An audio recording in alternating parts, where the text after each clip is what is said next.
Hello everyone, this is Defense Politics Asia and this is Wyatt and welcome to the live chat. So we are here today to talk cock, sing song, play mahjong. No, I don't play mahjong.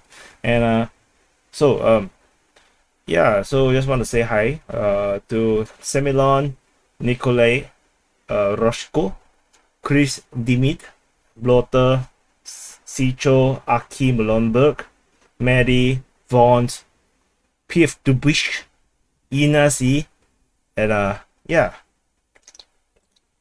Oh, Maddie, you are not demoted. This is just a different channel. Yeah, I can give it to you. Standard moderator.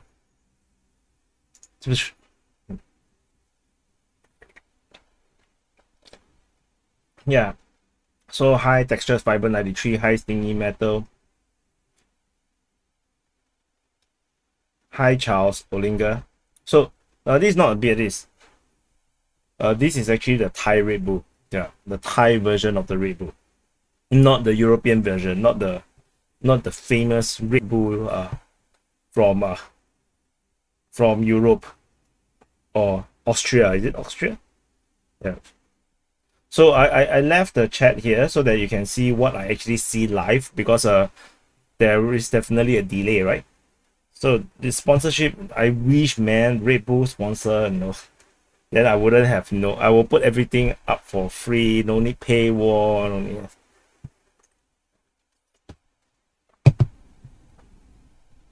So hi Kenny Saw from Marietta. GA is where? What is GA? Is it Georgia? Hi Masin Ikea. Slava Dipani. Hi Kim North. So yeah, just now I remember. Hi Rainer Braun. Talk about Kinzhao Misao. There is no guarantee, that the Kinzhao was actually shot down. Like, the photo that was taken, someone say that it could be the KH-31. So I have no idea. Maybe it is not Kinzhao, because Kinzhao actually flies really fast. I really not sure. But even if they did shoot it down, it's still hypersonic. It doesn't mean that you can always get the chance to shoot it down, or you always have the good luck to actually shoot it down. Hi Rikyu. Hi Past-Minded. Do you think Ukraine can pull off something truly worthwhile in their upcoming counter-offensive? Actually, yes. Why not? War. I mean, Ukraine has already outperformed everybody's expectation. So I think underestimating Ukraine is definitely the bad thing to go, the bad way to go. But the thing is, how much they can do might also heavily depends on whether the Russians will actually screw it up, like make some poor plans and actually get walloped by the Ukrainians. So who knows? Hi Kim North. Hi Winds World of Science and Technology. Hi Miran. Hi Sasa.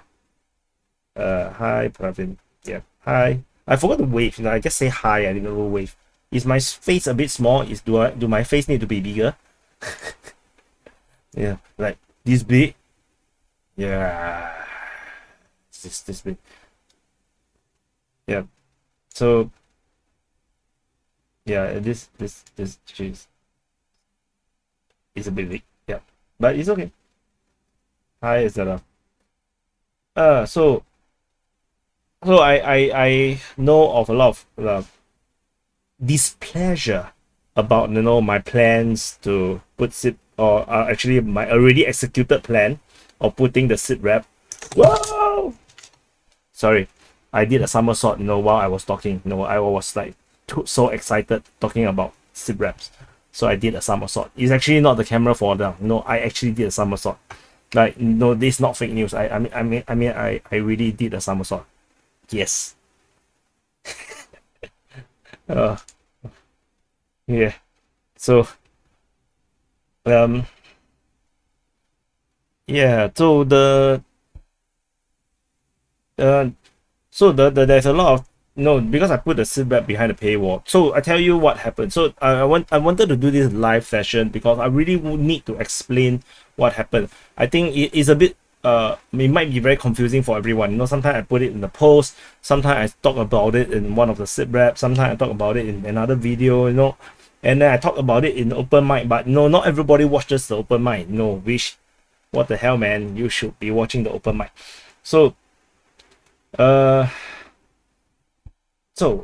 I need to read this. Ina say no. The war is making you big physically, just like how West tries to make a leopard in Ukraine's tummy. And you leopard in Ukraine's tummy.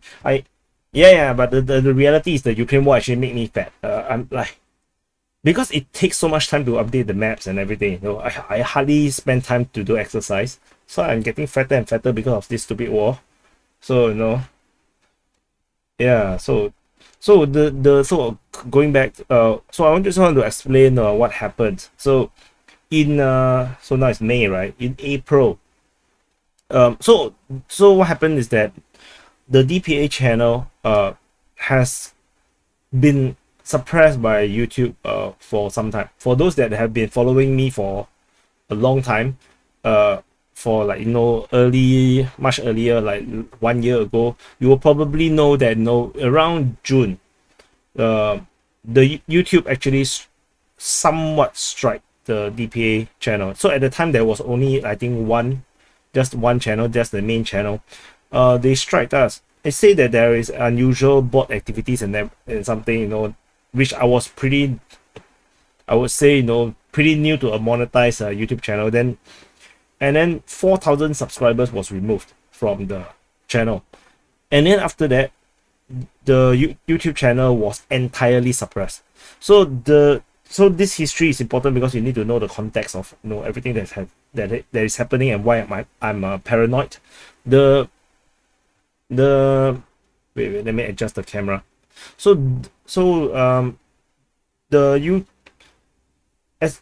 In the first 3 months, the channel gains 30,000, 40,000 subs. You have to understand that context. There was a hyper growth of the channel, and then it was suppressed. Remove 4,000, and the next 5 months, 5 months to 6 months, it took the channel another 5-6 months to get 10,000 subs. Okay, I get 30,000, 40,000 in 3 months, and then the next 10,000 in half a year. And that was also when how many of the smaller channels and the channels that actually learned from DPA and started to report the Ukraine war started to overtake Ukraine, the DPA channel, because DPA actually is the only channel that reported, if I'm not wrong, from day one of the war in terms of mapping reporting. If I'm not wrong, DPA is the only one that started from day one. And then during the early days, there was 3 main channels: military summary, DPA, and war in Ukraine. That was the 3 main ones. Then after that, then comes all the other guys that you know, now they are doing really well. So the channel has been suppressed for a very long time, and during those 6 months that the DPA channel was suppressed, that's when, you know, I was trying to figure out why the hell the channel was not growing, it's not doing very well. And I keep changing things. You know, I started in the beginning, I don't really want to do thumbnails because it takes time, and I really don't want to spend that time. You know, I want to just spend it on really doing the productive things, you know, the productive things. And it didn't work out. Let me duplicate. Can I duplicate this? If I duplicate this with this, oh yeah, I can actually you know, make myself bigger. Ta-da! Yeah, so yeah, maybe this is better. So I was figuring out, because I'm not sure what was the reason. Is it because of content problem? Is it because or no, what issues? I really do not know. The statistics, the analytics, you know, there doesn't match. Like what YouTube says. You know, YouTube says that, oh, if you have a longer watch time, then you will have more reach, more people press like, you have more reach, more engagement, or whatever. And I did so many changes. For those that have been with me between June to November, December, would probably saw all the changes. I'm constantly tweaking and changing, tweaking and changing, and tweaking and changing.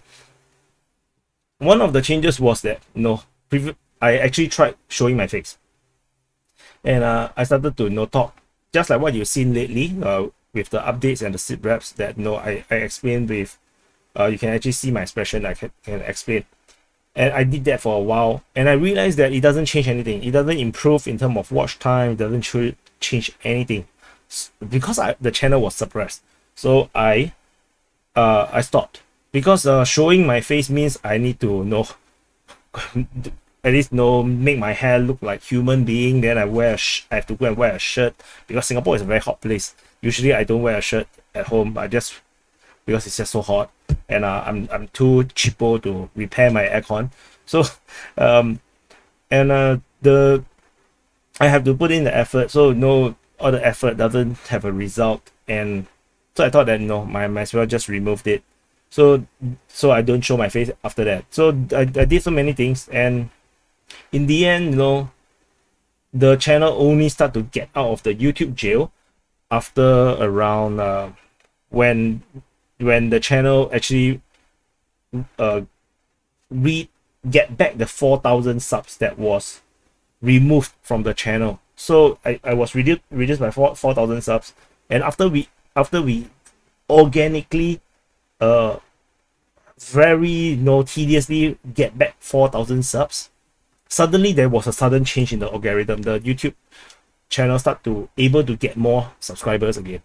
So that was around late November, and then the channel until today is, I don't know, is it suppressed or not? Maybe a little bit. I can't tell. I really not too sure. And so on top of all these things that is happening, there is this thing that started to happen around I think September or October, where the YouTube started to demonetize certain videos, and then after a while, or certain days. So yeah, I think it's certain days. So I went to ask them, because I noticed it cannot be the certain days there is no income, because I report on an almost daily basis. So definitely there is some kind of stable income, especially if you are doing the same thing every day for so long. That the income level is about there. Then suddenly there was like a dip. Then it's like, why the hell there's a dip? And then you go and check on the channel, the entire video that probably would make good money, like maybe 60, 80 US dollars, suddenly goes to just $5, $6. And it's scary, because then I went to check with them. They say that it's invalid activities. So what is invalid activities to the YouTube? It means that the activities of the viewers, that means it's not me, it's the viewers' activities is abnormal. For example, excessive clicking of the ads. For example, certain people just watch the video too many times, or it could be unusual traffic. So it can be anything. The YouTube is notorious for not telling people exactly what it is, because they cannot review the algorithm. Because the moment you review the algorithm, YouTubers will start to game the system. So they refuse to tell exactly what happening. And I was telling them that they thought that I bought, or they accuse or assume that it is because I bought services from third party to get more likes or views or viewing hours or something like that, or this kind of thing. Illegal stuff to the YouTube is illegal. So of course, obviously I don't do that, because why would I want to do that? So I cannot get an answer, and then they refuse to return the money. So to them it's invalid, and according to them they refund all the money to the advertiser, which I have my doubts if that actually happened. And so then that happened once, then twice, third time, and then it's like every time I try to complain, you see, because that's when I started the DPA War channel. One of the reason, because I feel like, you know, the main channel is cursed. It's like, you know, it's under this algorithm that is evil, and it's like you cannot. It's very hard to grow the channel because they are suppressing the channel. So thank you NGS for the super chat. Like, wow, March 2022. So NGS is one of the earliest viewers. So what happened is that then I have been complaining, and they keep just telling me that it's invalid traffic. So what came later was even worse. Once they flagged one day, one video for invalid traffic or invalid activities, what they will do, they will demonetize the entire day. It doesn't matter how many videos I do. They will demonetize the entire day, and then the next 6 days. That means they will demonetize 7 days. So imagine 7 days of work all gone, just like that.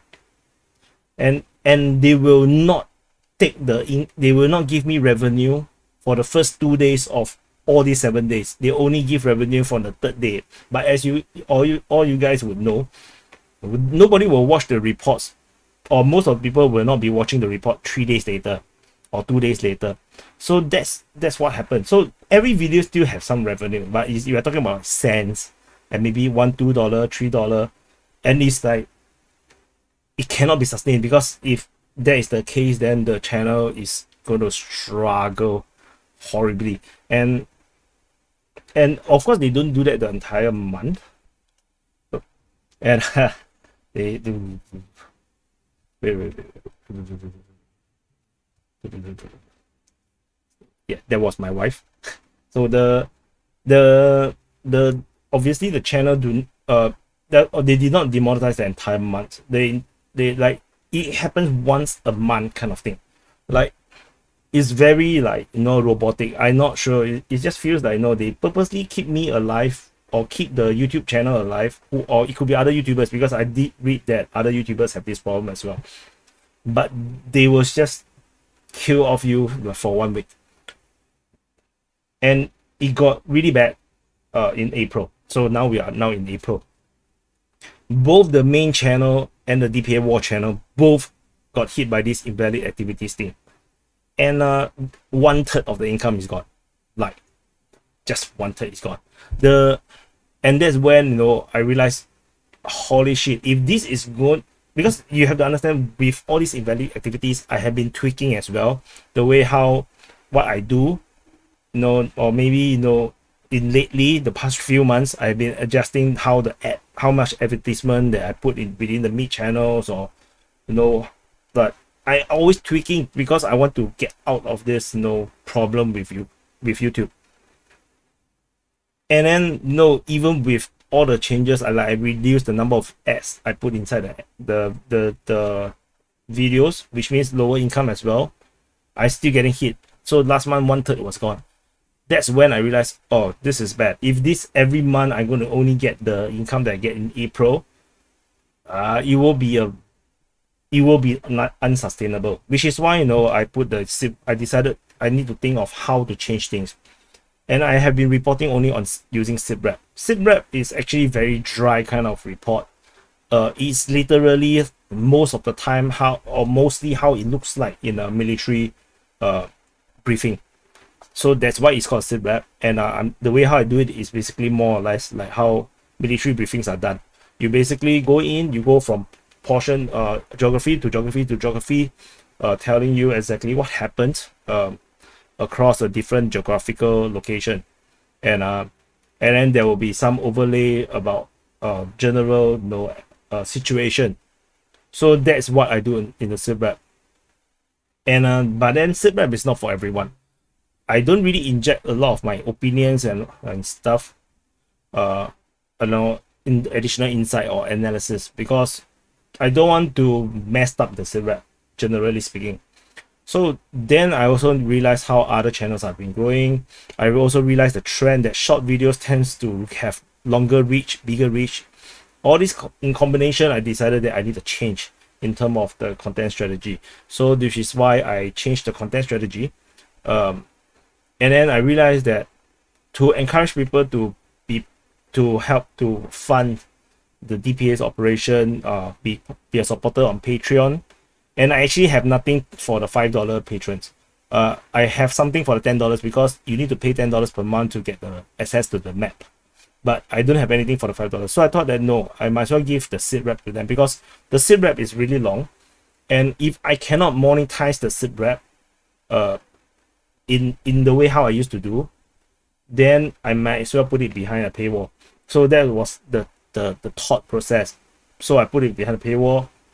After a week, I start to think I need the SITREP also to be on the YouTube, because so that it can be archived and it can be auto uploaded to Rumble, because where the SITREP is being uploaded for the paywall version is actually on Vimeo, and Vimeo, but it's unlisted, so you cannot actually find it. So Vimeo is not the standard place where people find DPA's reporting. So I need to post back on YouTube, which is why I decided that okay, I'm gonna then make a 7-day delay, so that it can be fair to so-called fair to the people who paid money to support DPA, and so that they can really get the exclusive, and then the exclusive can then be posted much later. And then I just decided to change again, so I'm moving it to 3 days.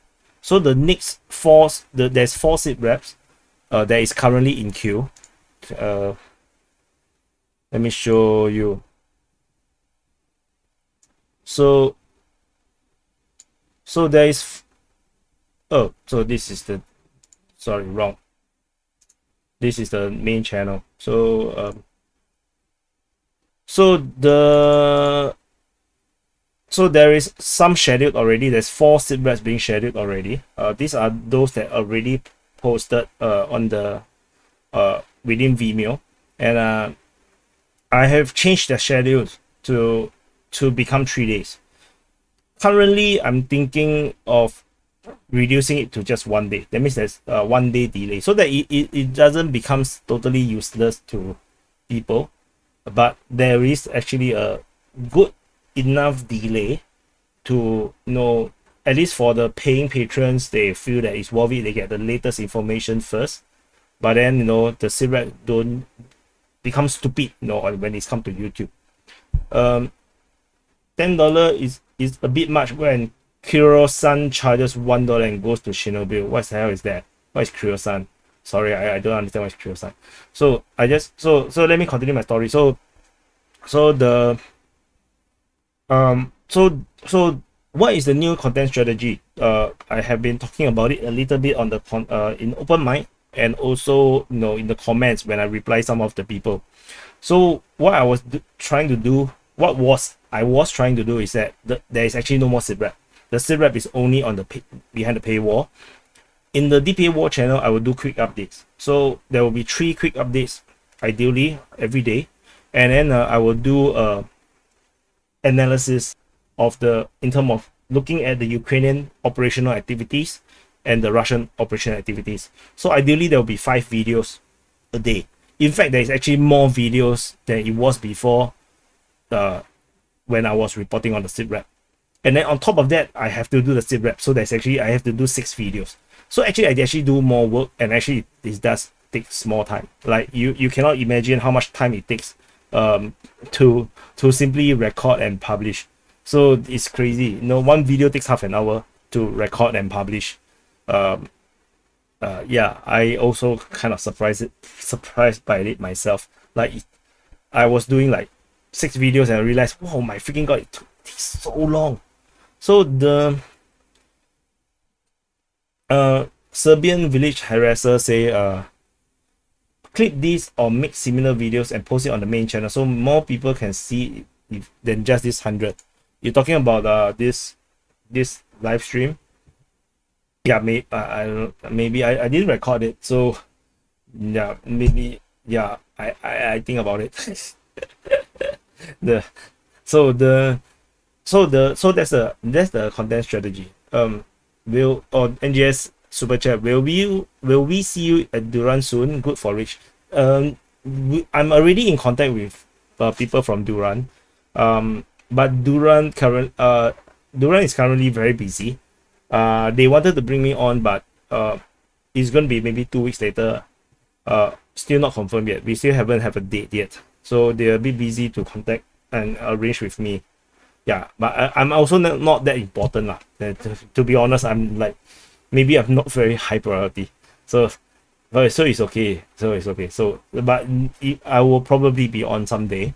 Hopefully I will have something meaningful to actually add or share. I do not know if I actually can bring anything to the table on that for them.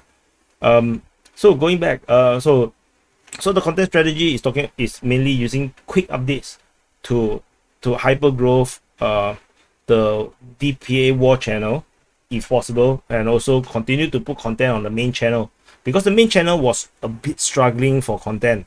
So which is why I have this idea.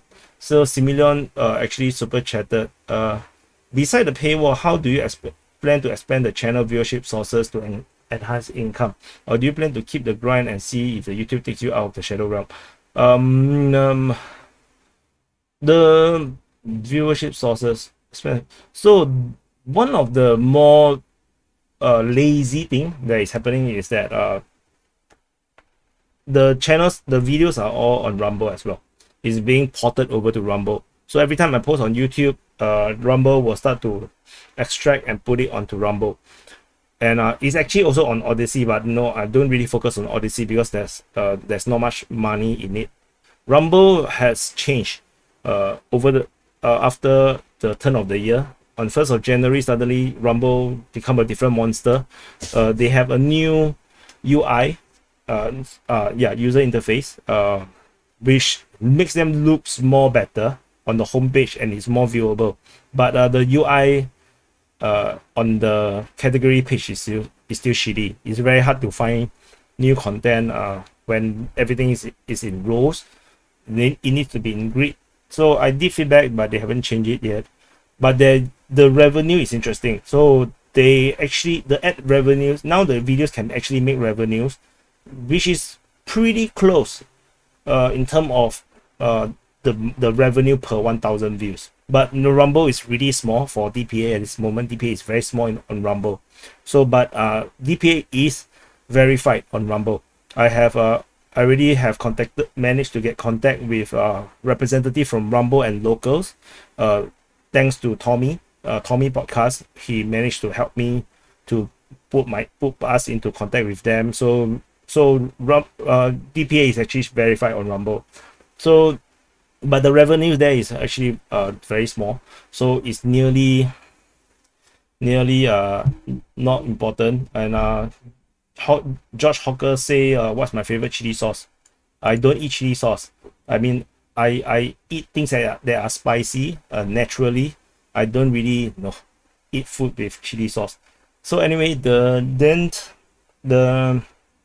so Rumble is a problem. Rumble don't really make enough income, but at least it's growing and changing. So it's worth taking some effort to put in a bit more effort on that.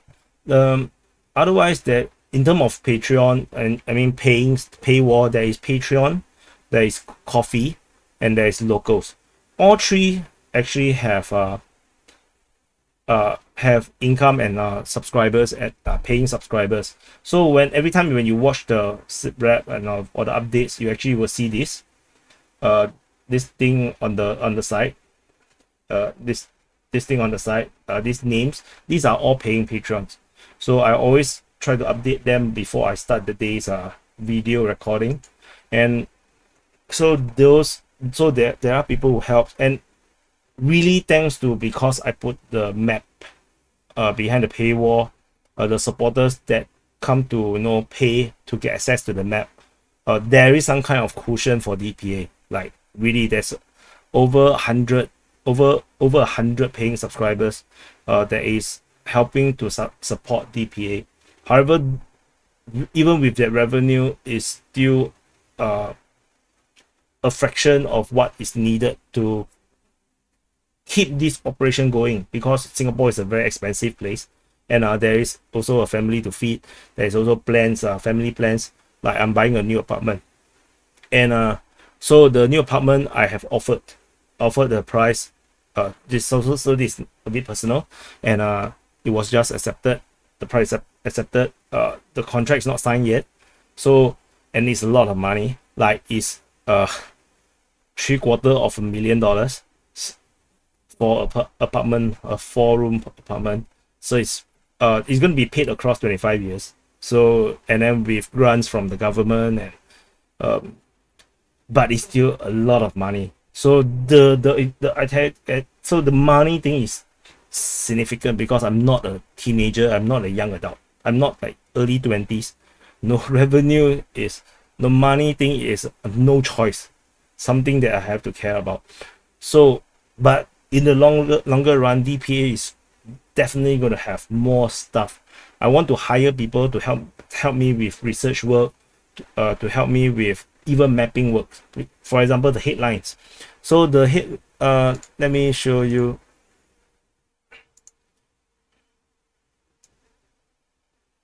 So this is the headlines map. If I enable everything, there's actually a lot more stuff. Oh, I actually covered my face. I covered it. So this is the headline map. So if you see, if I enable everything, it can be quite crazy. There's a lot of stuff. So I wanted to really do more of this headlines and stuff. Probably some of you guys have watched some of the headlines videos. It takes time to read, to research and plot them, and then do a video on it. And the stupid Ukraine war is just so intensive. Every day I'm like, I'm wondering what the hell, after doing this for 1 year, it still takes so long. But it takes so long. It takes 4 hours just to map everything, at minimum 4 hours. I have tried so many ways to try to shorten it, but I have no idea how to shorten it. It just takes so long. So by the time I'm done with mapping, then I do recording, is 5 hours already. And then that is haven't considered about publishing, sharing and stuff like this. And then now that I wanted to do more videos, it takes around 6-7 hours. So by the end of it, I'm totally drained. There's no still, which is why the Sudan war was the SITREP didn't appear. I have no more energy left to actually do the Sudan SITREP, which is a problem. I really wanted to do Sudan. So then imagine the amount of time I'm spending, between 5 to 7 hours, or just say 5 hours a day. And then you do that for 7 days, and then the entire 7 days is demonetized on both channels. And then what's worse is that I was talking about April, right? It started in late March. So late March, they just demonetized me 1 week. Then 1 week normal. The next week, which is now into April, they demonetized me again.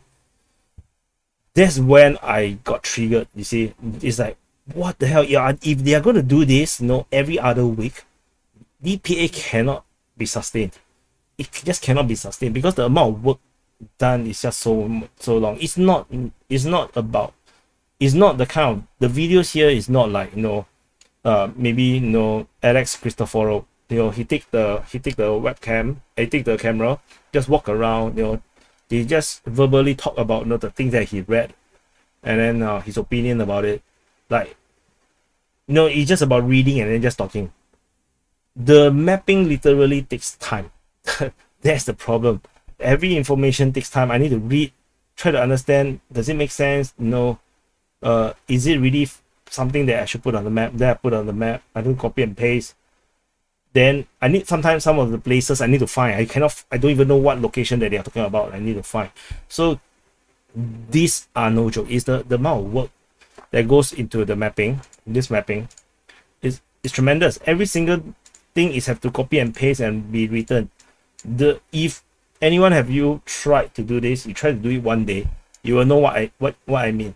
It takes many hours. So which is why the demonetization or or all these fraudulent invalid activities excuses to remove income is a serious matter. It's not a joke. Imagine your boss just take away 1/3 of your income for no reason. So it's very bad. So which is why I need to do some drastic actions in reaction. And there is a lot of unsubscribers. No, I literally have unsubscribed people. I think I lost quite a number of, because I shared about this, the SITREP, the change in the content strategy, and literally many people unsubscribe, especially on the main channel. I cannot control. I have to tell you guys these things. Just that I haven't managed to do this live, and people unsubscribe, and then just so be it, man. What the hell else can I do, man? Glow in the Dark super chat say YouTube says no to unofficial sources or news when it comes to geopolitical stuff or wars. I'm not sure if YouTube saying no, but it's more like something that I did they disapprove, and I'm not sure if it's actually relating to content.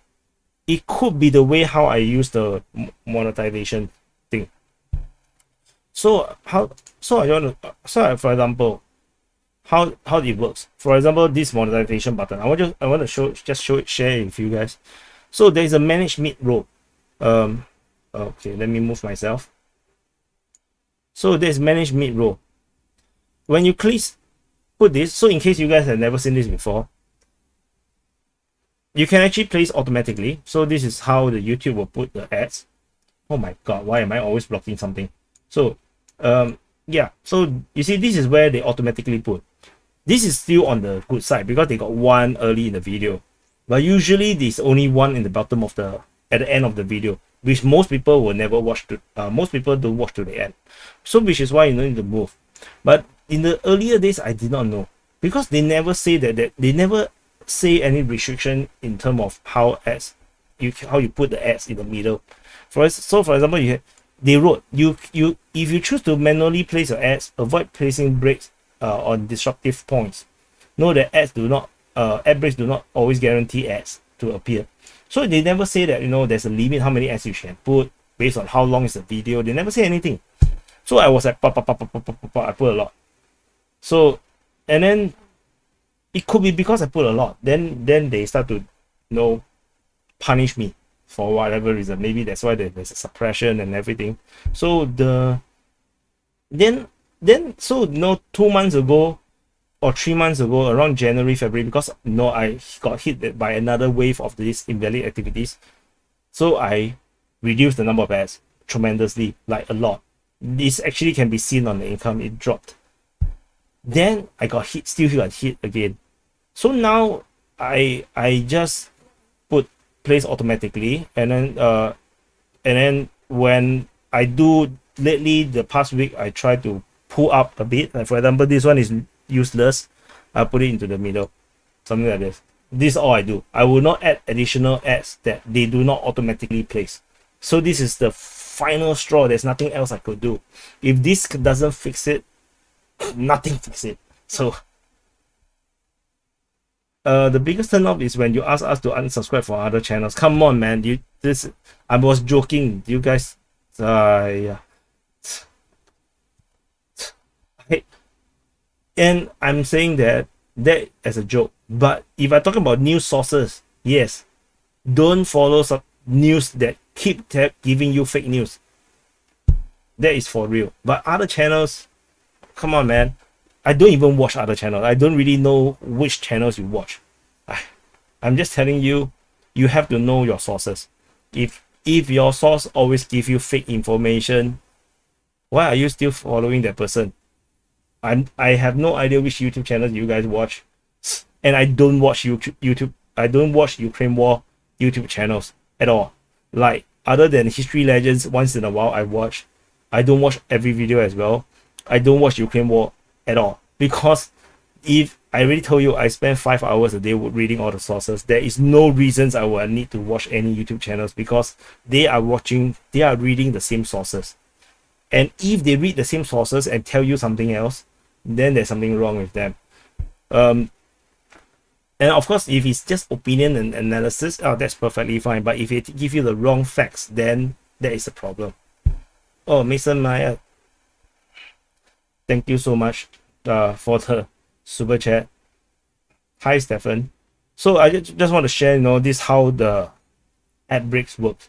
And in the past, I put a lot. I usually put between, you know, long time ago, because the videos were so long, 40 minutes long, right? If you guys from the early days, you guys would know the SITREP used to be 40 minutes long on average.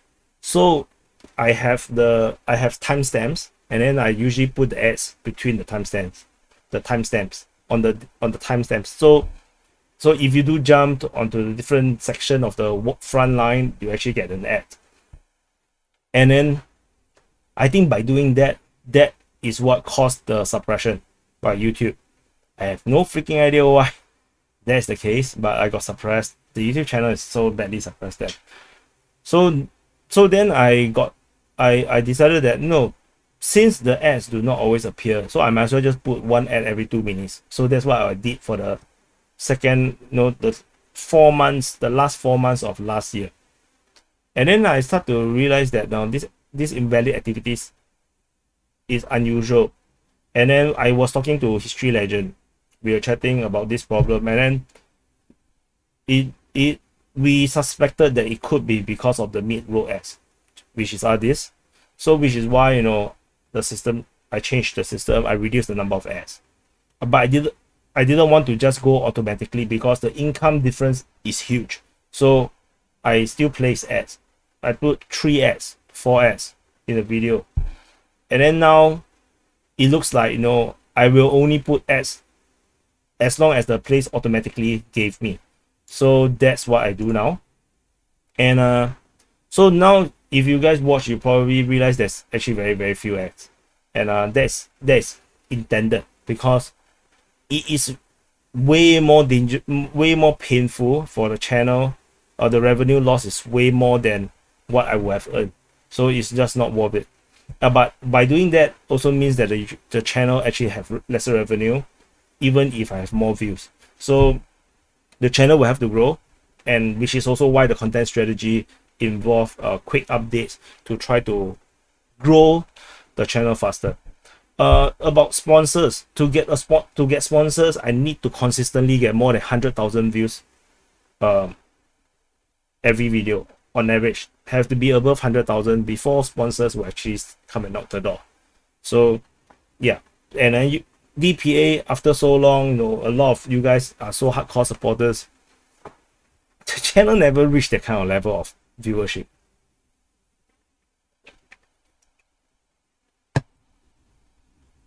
Reform discussion. Yeah, I'm not talking about the reform. I'm talking about the changing of the DPA's content, which is also why, you know, also want to ask you guys for suggestion as well. You know, what I could do, what should I do? You know, so for those that just came on, the SITREP, I have moved it to 3 days delay, but I'm thinking maybe I should just move it to just 1 day delay. I think that will still be very fair to the paying patrons or the members of the DPA army, the sergeants, the officers, and the generals. So yeah, Aki Mulemberg asks, when is the next podcast with History Legend? Something might be coming up, but you won't be happy. It might not actually be on the free platform. Yeah, so that's all I can say. Because it's not confirmed yet, so I don't want to say too much. We are still planning between me and History Legend. Definitely I would also still plan to want to invite him on for something, but as I mentioned about the Ukraine war, the time commitment for the Ukraine war is just way too much, and I have no idea how to reduce that unless I water down the report. And I don't really want to water down the reports because there is some kind of consistency that is going on. The mapping was different. in the earlier days of the war, the because information is more scarce, more difficult to access where the fighting is. A fighting icon can be there for months before I invalidate it. That means no more fighting over there. So it's a different kind of mapping. Nowadays the mapping is on a daily basis, where I only put icons in if there's a report. If there's no report about fighting there, I will remove it.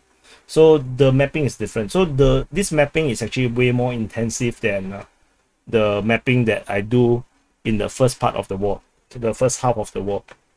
So the war reporting now in this second half of this 1 year plus is actually different from the first 200 days.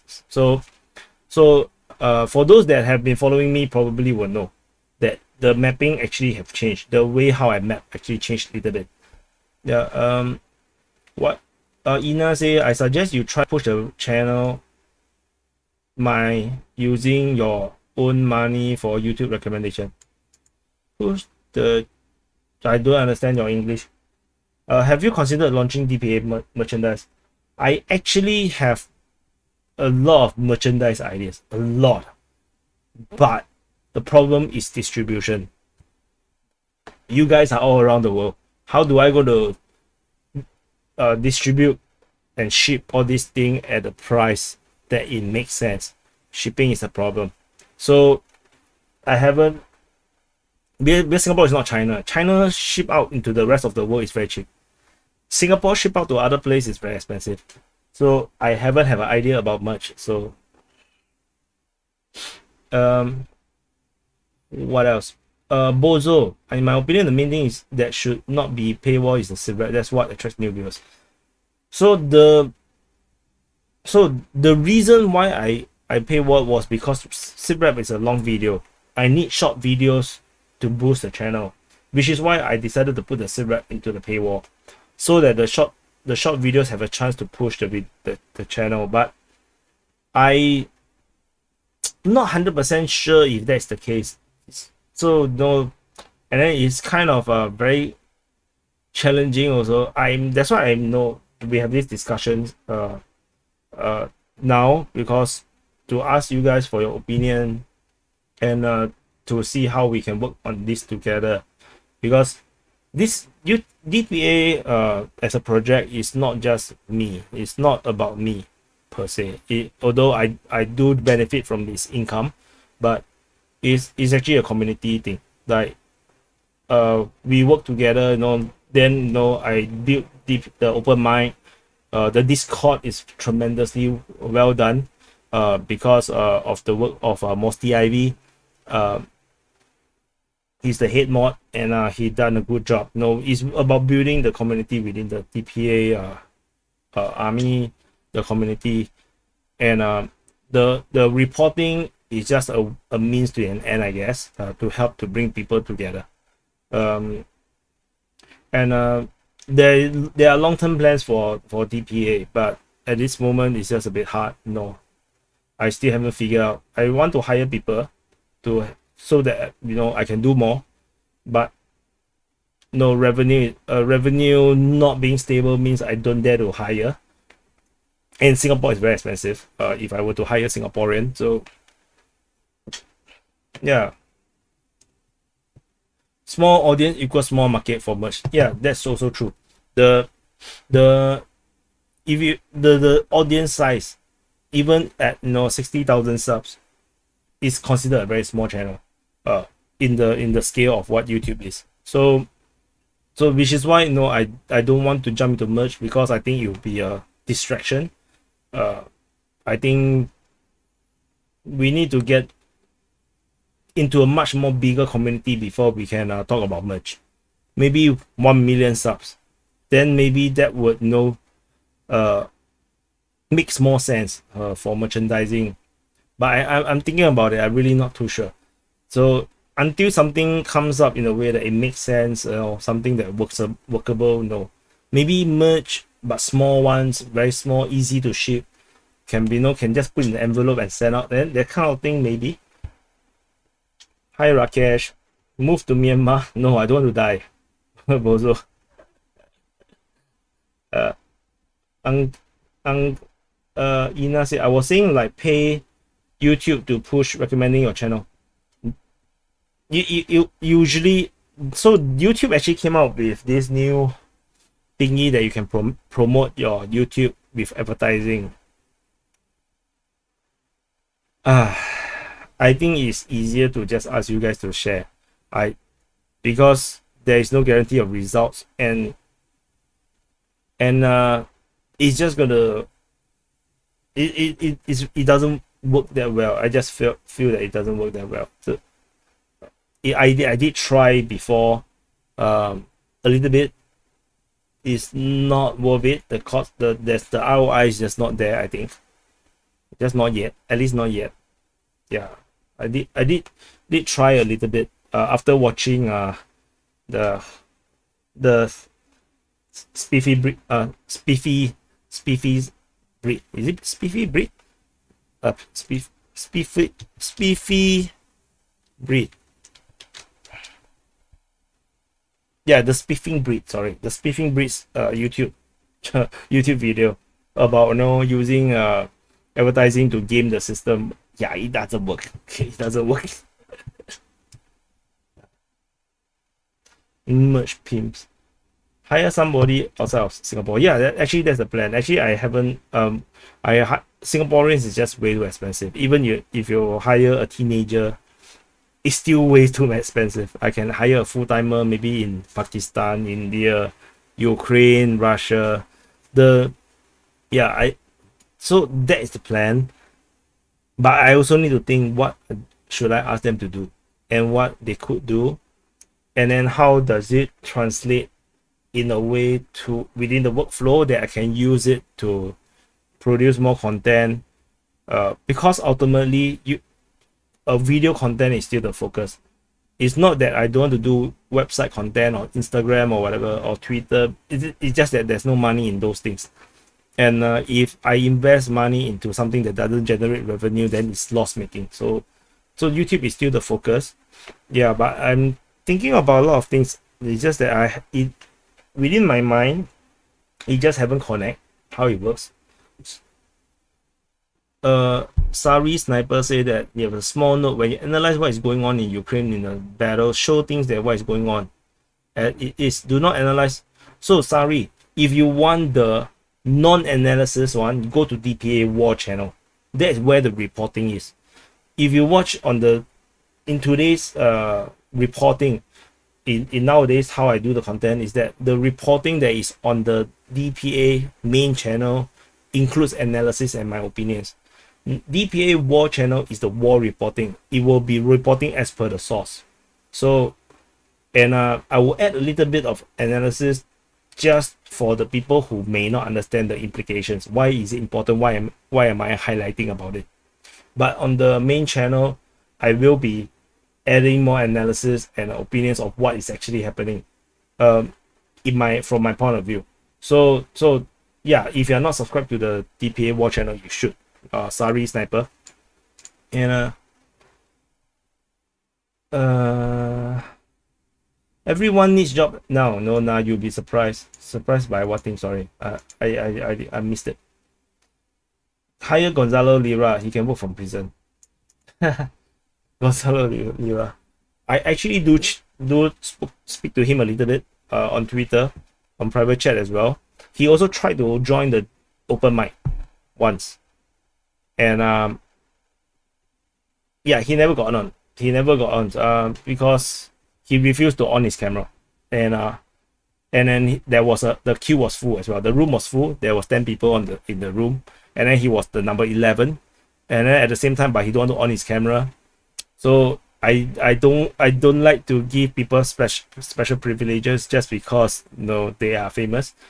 And I already gave him a special privilege, but by actually removing verification to the YouTube authentication to get into the open mic, because there was actually a YouTube authentication to make sure that everyone is authenticated. Then if anyone try to be funny, I can block them, and I can block them for good on StreamYard.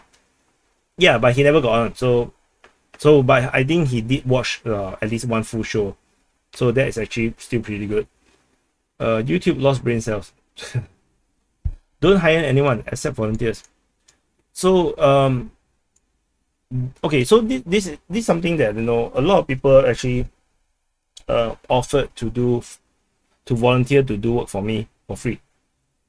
My main issue is that I make revenue out of this, so I do not want to take help unnecessarily that contributes to revenue making stuff. So that's the reason. So I want work to be done in a more professional way, so which is why I pay people to do things, unless it's non-profit generating, then, you know, or, you know, it's not, it cannot be something to be like, I don't want to just take advantage of anyone. That's my point. So if it's because work is not so fun sometimes, but work have to be done.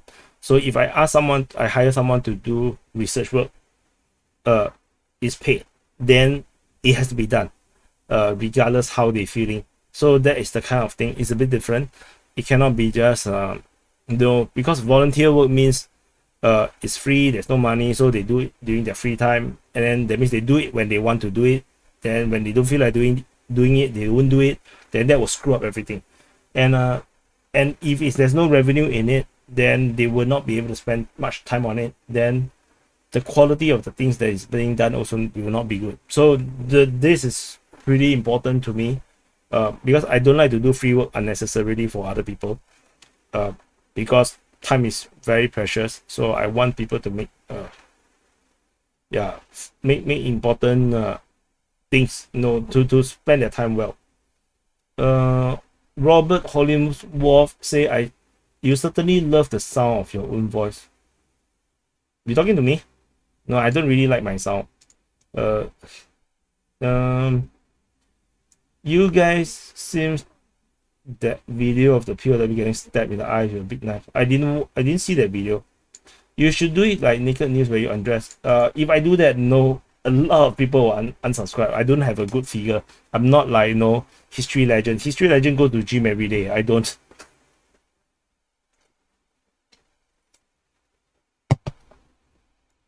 How about 64.9 of us if I $1 each to make it worthwhile?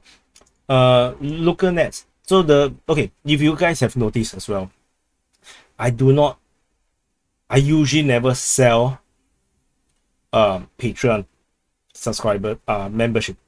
You see, if you see most of my videos, I hardly talk about Patreon. I do have this at the bottom, which is this one. But this is real, because if people need the map, you know, you need to be a army officer, a DPA army officer, because if not, I will not give you access to the map. Because the map really takes way too much time. But I don't sell because I really find it, I want things to be more organic. I want people to support really if they want to. I don't want to force people to it. I don't want to be pushy about it, except that pressing the like button and subscribing is important, because if people don't do that, you know, the channel cannot grow, especially subscribing. Subscription doesn't guarantee viewership. Sounds a bit like the Starship Troopers.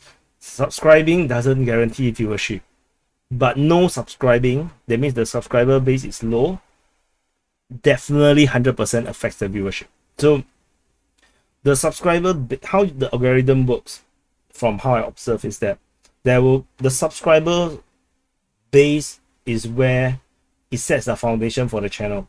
So the bigger your subscriber base, the higher chance the video can have more reach.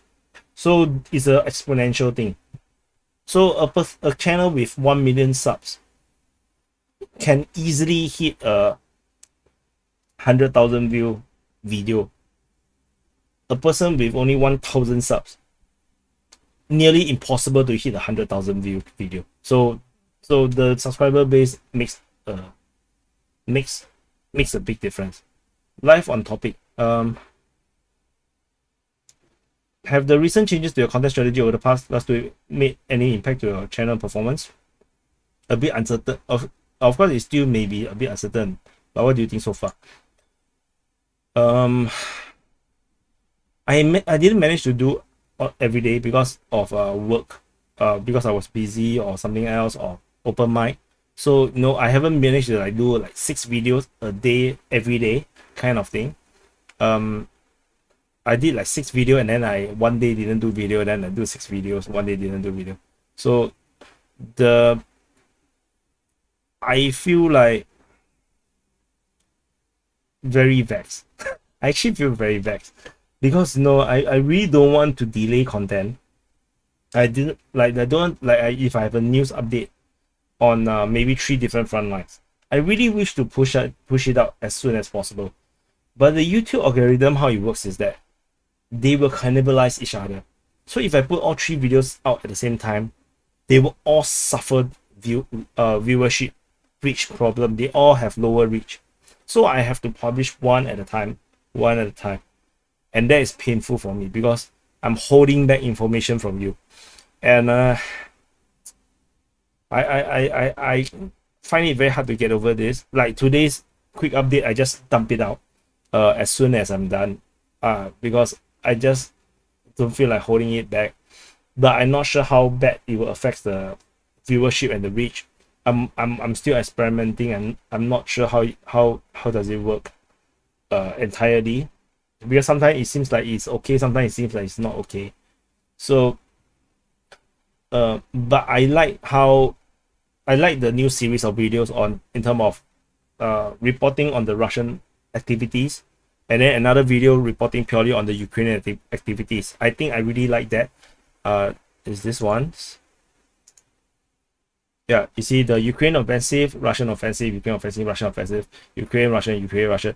So this series is an entirely new series of videos, which is to create content for the main channel, but it also is there to help to share my analysis and opinions of what I really think is happening. Because a lot of people, like, you guys always like to ask me about, what is actually happening, what do I think. These are the videos that share with you what I actually think based on the latest information. What do I think is happening? These are the videos that's doing that. And it splits into Ukraine and Russian, because if I mix them together, it's basically the SITREP. So I separate it and focus and talk more on towards like a Ukrainian perspective. What is the Ukrainians doing? What are they planning? What they seems to be planning, and then what changed? So then the Russian side, what is the Russians' reaction to the Ukrainian action? What is the Russians doing? So then you, like, for the people who just support Ukraine, you can just watch the Ukraine one. It's okay. Those people who just support Russia don't care about what the Ukrainians are doing. Just watch the Russian video that we do. It works in that way.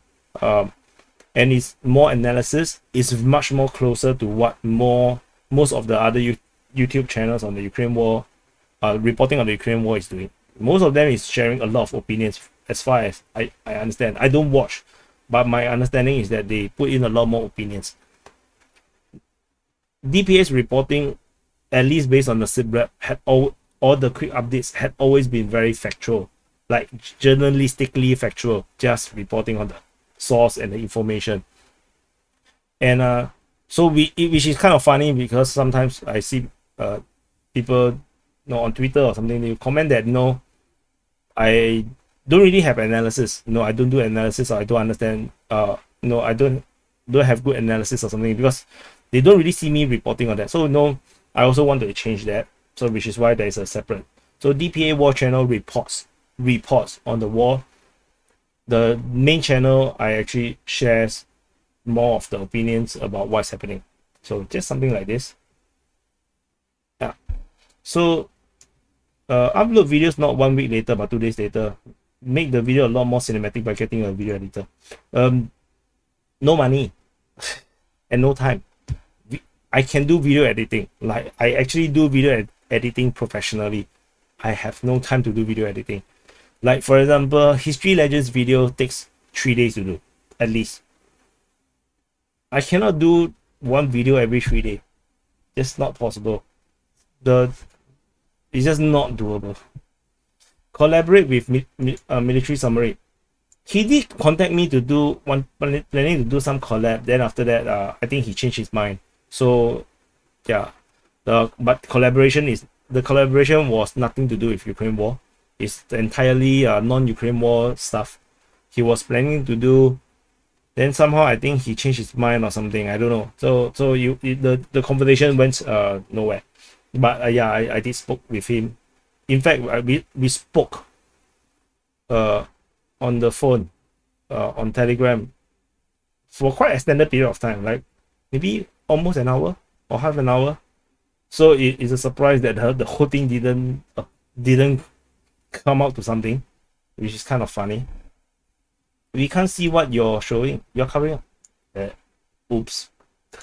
Yeah, this one. Yeah, Ukraine war, Ukraine, Russia. Yeah, this on the main channel. This is the main channel. These are analysis videos. These are not reporting. The reporting is on the DPA war channel. So yeah, so these are the analysis videos. Get JS/RL into a panel. Panels, okay, so same thing, the same problem. I don't have time, and most of the panels is organized by the open mic speakers themselves. It's really a ground up thing. Most of the DPA panels are ground up. It's actually done by them, and they are actually just normal people, just like you just like you guys. So they are not like, you know, they some of them are pretty high profile. You know, some of them have their own YouTube channel, but generally speaking, they are all part of the DPA community. They are just you guys. They just happen to go on the open mic, and then they get access to the closed chat, and then that allows them to organize panels that they can do. So you guys can also come on and, you know, make a difference. So yeah, so collab. Bozo tell me to collab. Yeah, a lot of people telling me to collab, especially go on Duran and everything. I'm in contact with a lot of people actually. Because of the time I was planning the super panel. I'm in contact with Willie OAM. I'm in contact with Brian Belletti, the new Atlas. I'm in contact with Alex Cristoforio from Duran. Who else? I have contact with quite a number of people, like Gonzalo Lira, you know. So, but Gonzalo Lira, I think no chance to talk anymore. Do a debate with another mapper. There's nothing to debate. I don't care about what they think. Because we are all using the same sources. So collab with History Legends.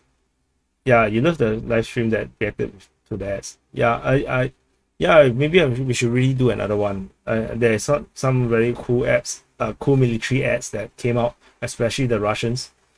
Danny Davidoff will invite Danny Davidoff for a debate. He will not react to me at all. So I tell you what about Dennis.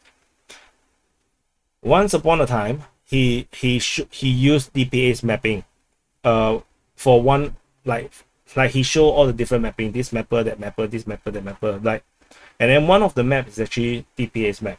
So I actually commented and thanked him for, you know, using the DPA's map, and or highlighting, or, you know, showing. He did not reply. He's the only YouTuber that did not reply my thanks. Everyone is polite and they would reply thank you, you know, whatever, or, you know, he doesn't, and that irks me, because that's basic courtesy. So that is also one of the big reasons why the mapping is now behind the paywall. It's because of this incident. This contribute 50% of the reason why I put it in behind the paywall. It's Dennis Davidoff's fault. So you can blame him for not being access to the map, because I find it irritating that someone as high profile as he is, because he got ridiculous number of subscribers and views, he had tremendous influence and reach. He used the map, but then he cannot even just say thanks. So no, so to me, no, I might as well just put it in behind the paywall, you know. It's make more sense to me. So yeah, so I can tell you that based on my income levels, based on number of views and everything, how much I earn, I can tell you Dennis Davidoff is earning stupid amount of money, like stupid amount of money, a lot. And if you go to his Patreon, oh my freaking god, you look at the number of subscribers on the Patreon, the number of patrons, you just do a simple math. I can tell you, he's earning so much money, he will just migrate and be an American 100%. There's no reason he will stay to be a Ukrainian or to be a Russian. But no, that's his own life, his personal thing. I don't care. I just don't like people to be not polite. So similarly on Twitter, a lot of people like to argue with me. My only problem is I don't mind discussing. I don't mind having different in opinions. I don't mind that they are pro-Ukrainian or pro-Russian. I mind when people is not polite. When people is not polite, it just triggers me. So yeah, that's just how it is. Is History Legends Russian? No, History Legend is Canadian. He's actually Canadian. He lives in Montreal.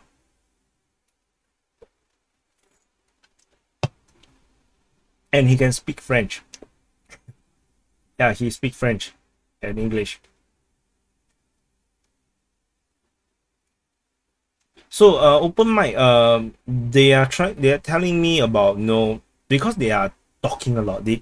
I can tell you, you cannot imagine the amount of chatters within the closed chat within of the open mic speakers. They talk a lot. Like there's no way I can even read what they write. Like sometimes, you know, overnight there's 1,000 messages.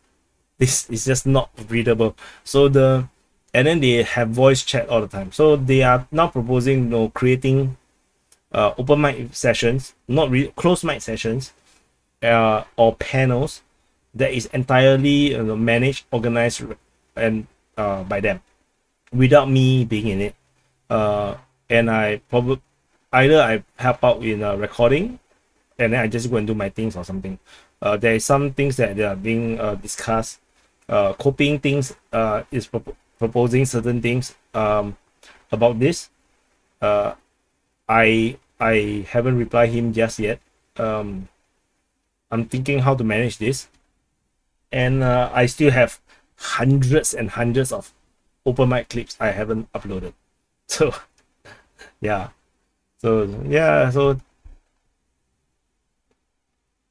so people pay to hear the same things mainstream media say. Sorry, I didn't get the context. Need another layer of granularity to your war analysis to differentiate. Are you talking to me?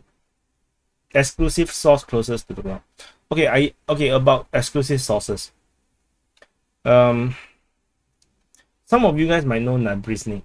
Nabrizny Intelligence on Telegram. He said that he has sources. That was during early June, and it's all fake news. Everything, all the information that he gave me is fake. It cannot be corroborated. Everything is made up. Even one of the information, I asked him what is the source. He showed me a video. I actually transcribed the video, and it's entirely not what he said. So I have zero trust in him. So that's one experience with sources. Sources is rare. Very, very, very few people actually have connections to the people on the front line that allows them to get intelligence, to get information. So which is why asking for exclusive sources from the ground is nearly impossible. Especially I'm not in Ukraine, I'm not a Russian, I'm not a Ukrainian. It's very hard. I have a DPA viewer. He is a foreign fighter for the Ukraine side. His political view is neutral, but he's just fighting for love for some reason. Yeah, but no, but people just what, like, I don't know. whatever reason he wants to do. He's in Ukraine right now. He fought in the Battle of Liman, and then he got out. Then he got deployed again to prepare to go into the Ukrainian offensive. He's supposed to send me some certain things, but I think no chance yet. And he now went into radio silence for operational secrecy. So I cannot 100% verify that he's there, but it sounds really like it. And yeah, but I did tell him this: don't tell me anything that you're not supposed to tell me, because there is a responsibility towards sources on the ground. These people can literally die or get imprisoned or get tortured for simply telling me something, for me to just put it on a YouTube video. It's not worth it. So which is also why, you know, I'd rather not have sources. No, I'd rather just be an aggregator of information, because I have people telling me things. Like literally they have access, they tell me things, and I do not report them. I do not report all these things on YouTube channels, on the YouTube videos. I don't report it to you guys, because I do not want to get those people into trouble. They might actually die. So yeah, so that's the reason why, you know, it's not so simple talking about, oh, sources on the ground, no exclusive information. I can tell you, sharing all these things may get people killed. So which is why I don't. Patrick Lancaster, everything that he reports, you know, is usually not restricted, not classified information. When he have to go to the front line, he is escorted by the Russian military or the Donetsk or the Luhansk military. He don't get to report exclusive in the way of, you know, that will sacrifice operational secrecy. So there's no exclusive.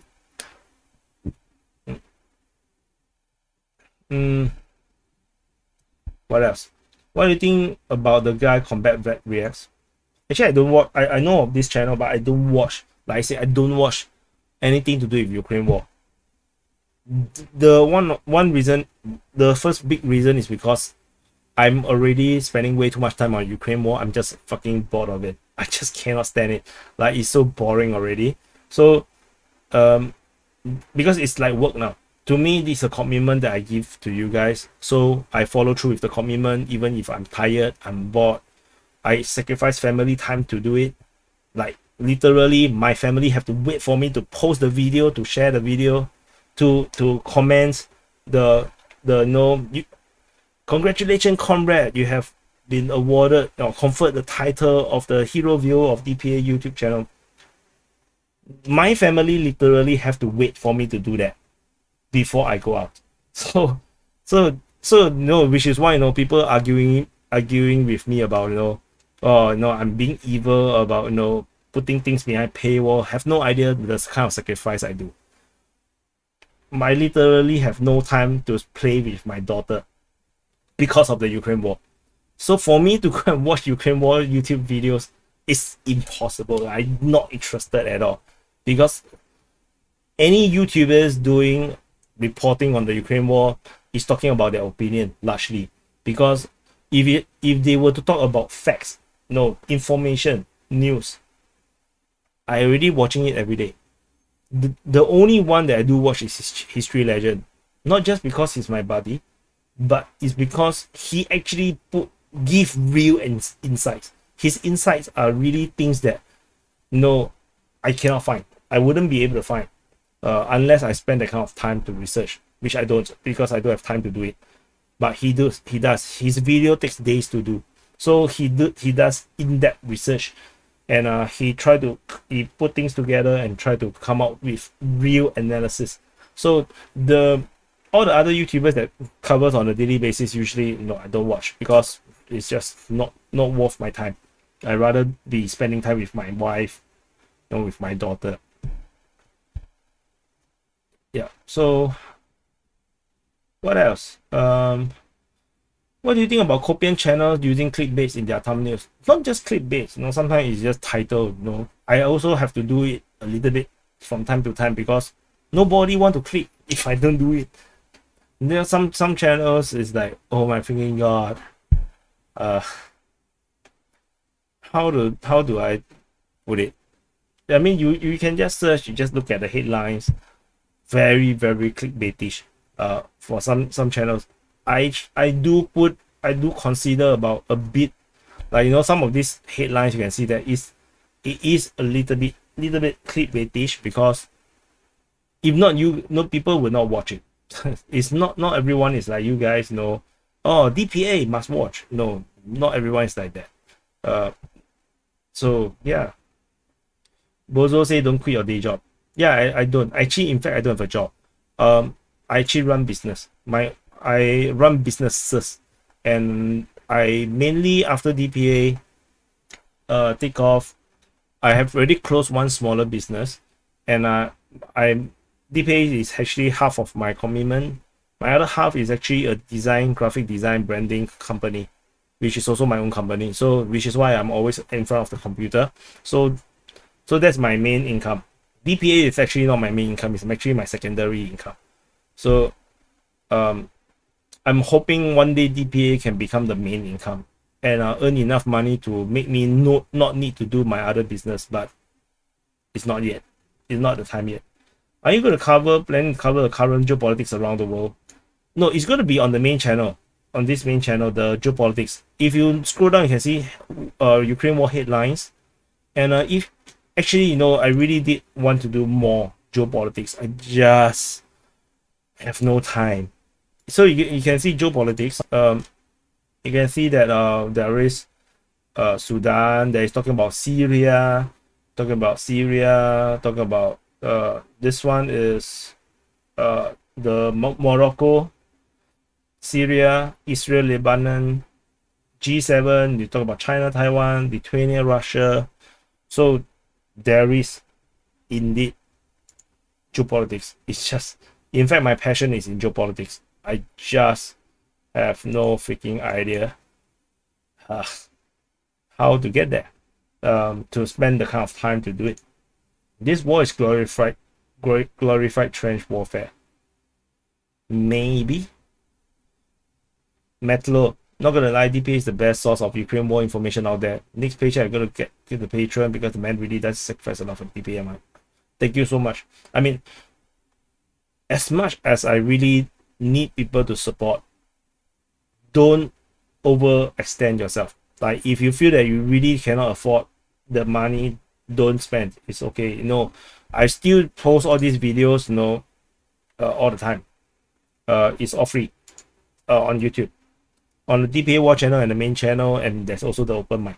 So and then in fact, the SITREP will also be on, like I mentioned, for those that are just came on to the live. I will reduce it even further, maybe 1 day delay only, just a 1 day delay. So everything will be available. The only thing that is not will be the mapping. So the mapping will have to be paid. So I don't want people to feel obligated to support financially. That's why, you know, my preference is actually people just watch, like, and share, and help to create more reach for the videos. Then I can just earn from the Google ads, and then everything will be so easy and more passive. I don't need to feel, you know, I will feel bad. I don't need to feel bad about, you know, people giving me, you know, financial support, which I highly appreciate. But, you know, yeah, I'm just the kind of, like, I feel shy or not shy, but, you know, I feel bad that people have to throw money my way. So which is why, you know, because people throw money my way, that's why I feel like I need to do something to make it worthwhile for them. Yeah. Patience collapse. When my granddad was 9 years old, he walked to school on one foot.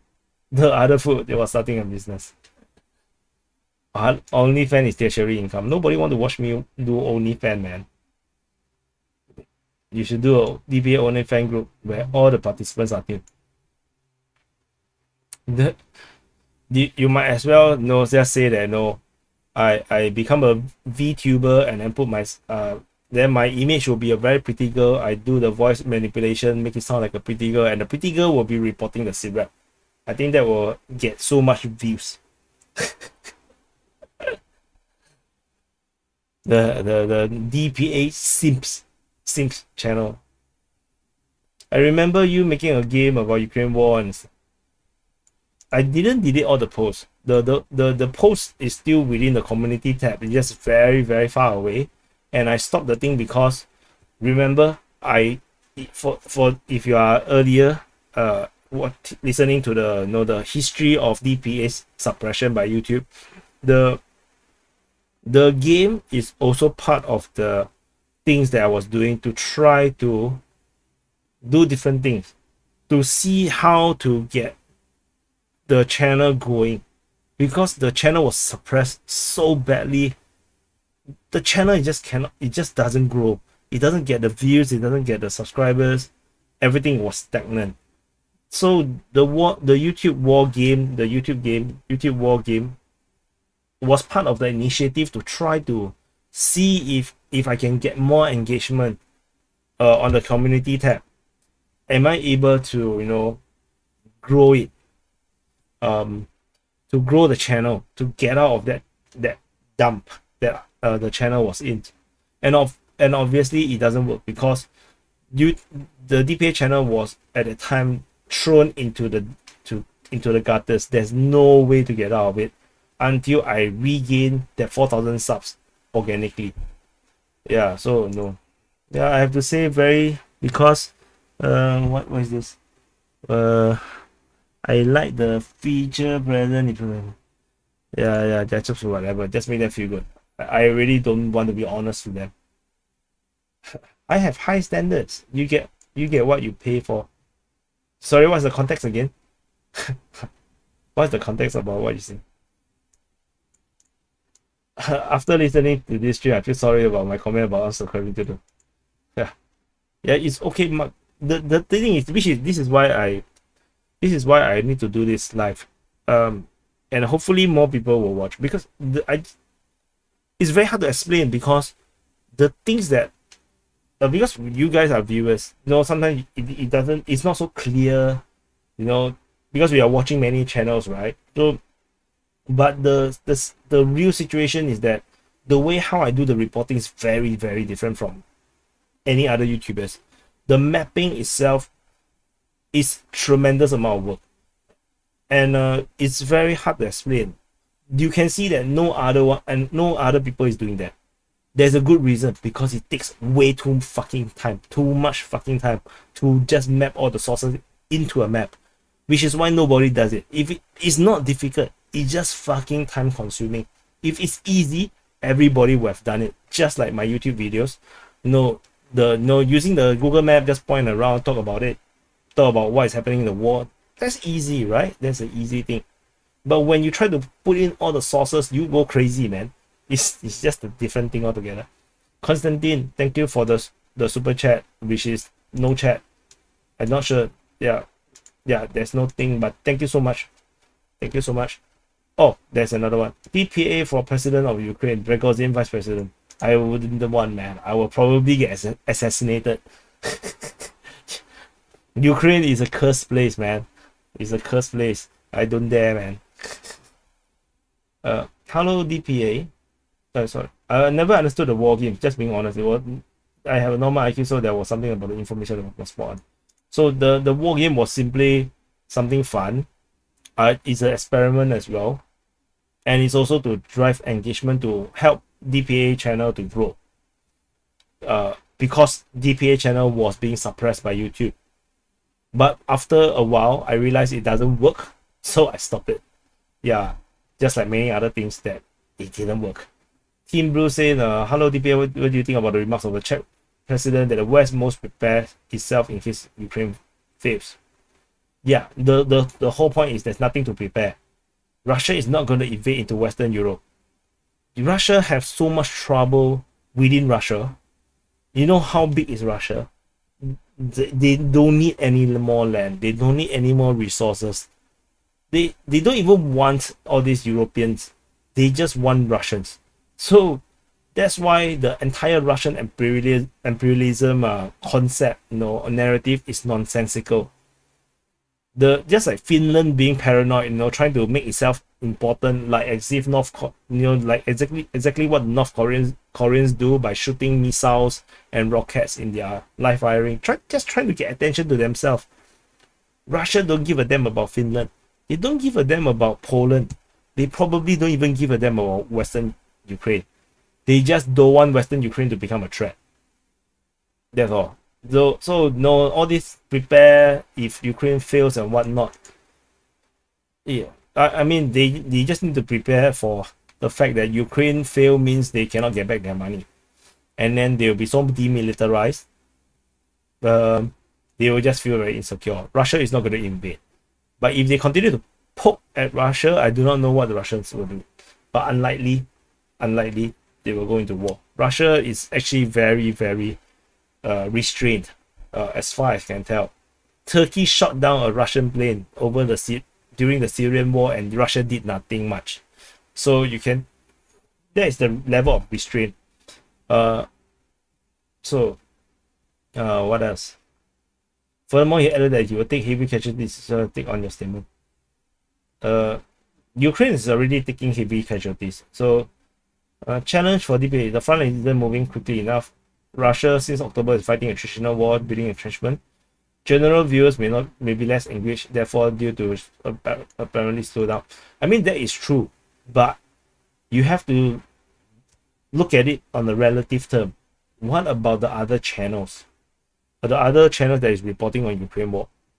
If other channels can get 500,000, 300,000, 100,000 views, why is DPA not getting that kind of views?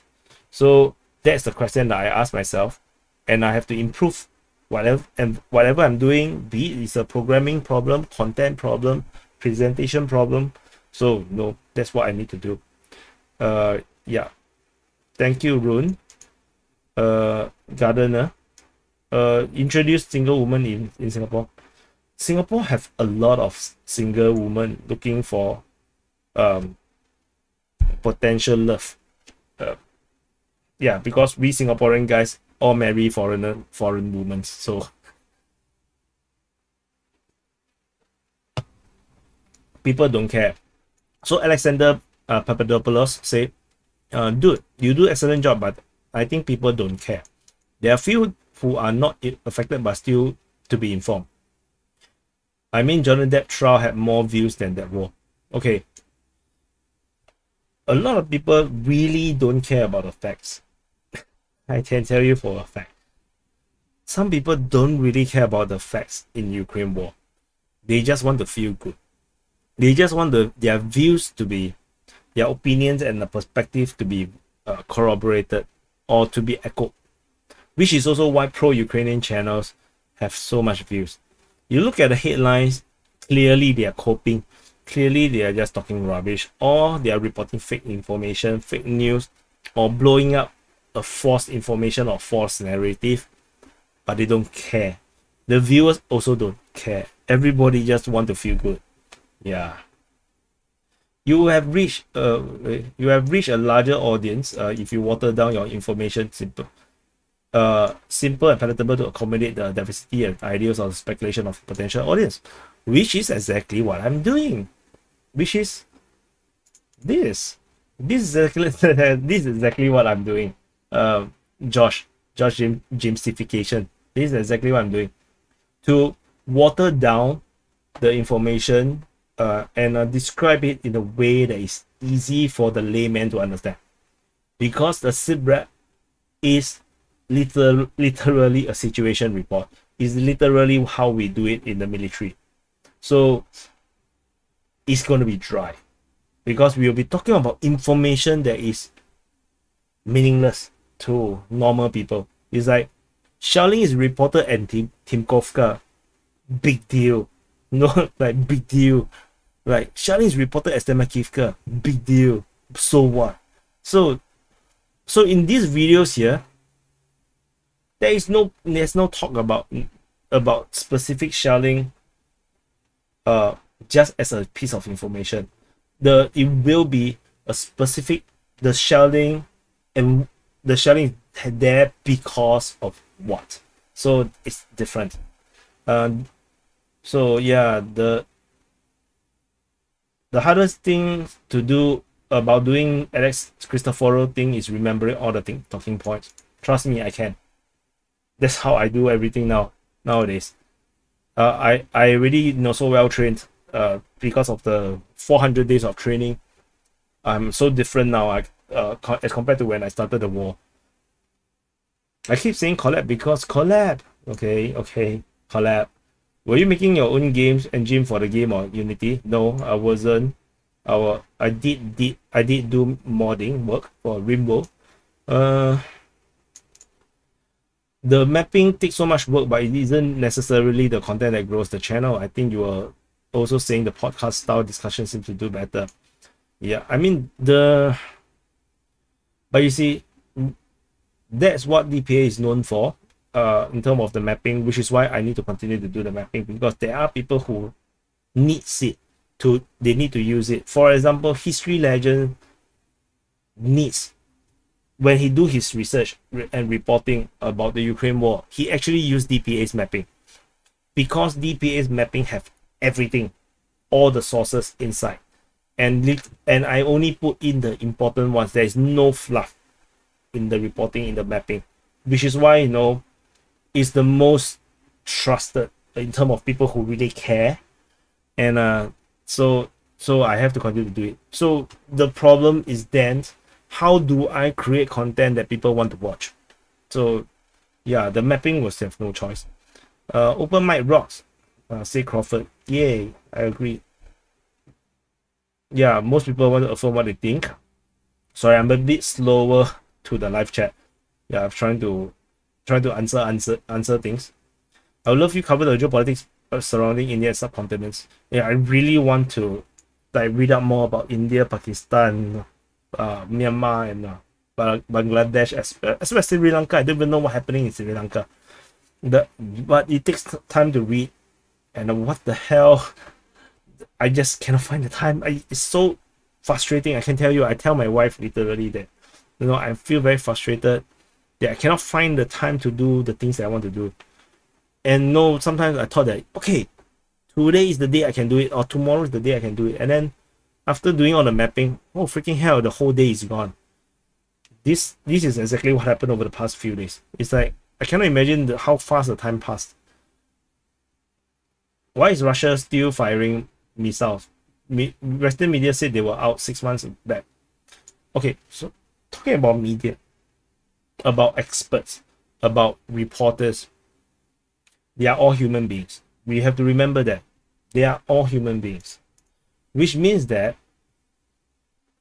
unless they spend the amount of time like me or any other those people who are reporting on the Ukraine war on the daily basis, where they spend many hours, 3, 4, 5, 6 hours, to read up about all these developments on a daily basis, they are not going to know enough to report on the war. I can tell you for a fact, most of the mainstream media, the reporters, they do not follow the war like we do, or at least like I do. They don't, because it just takes too much time. So if you are not following the war, you're not mapping, or at least referring to a map like my map, or it could be a live UA map, then you have no freaking idea what's happening. Then how are you going to report on the war? They don't. They simply take Ukrainian Defense Ministry or Ukrainian government talking points, then they just expand on it. Or they take a single piece of information, use their imagination and expand on it. That's what a lot of mainstream media is doing, which is also depressing. A lot of experts also, so-called experts, because they are former military or whatever, then they comment on the war, go on TV or whatever. I also have no idea. I always wondered how much time do they spend researching and reading about what's happening in Ukraine, because I'm 100% sure I'm one of the very few people in the world that spend this stupid amount of time on the Ukraine war So not everyone is going to know as much.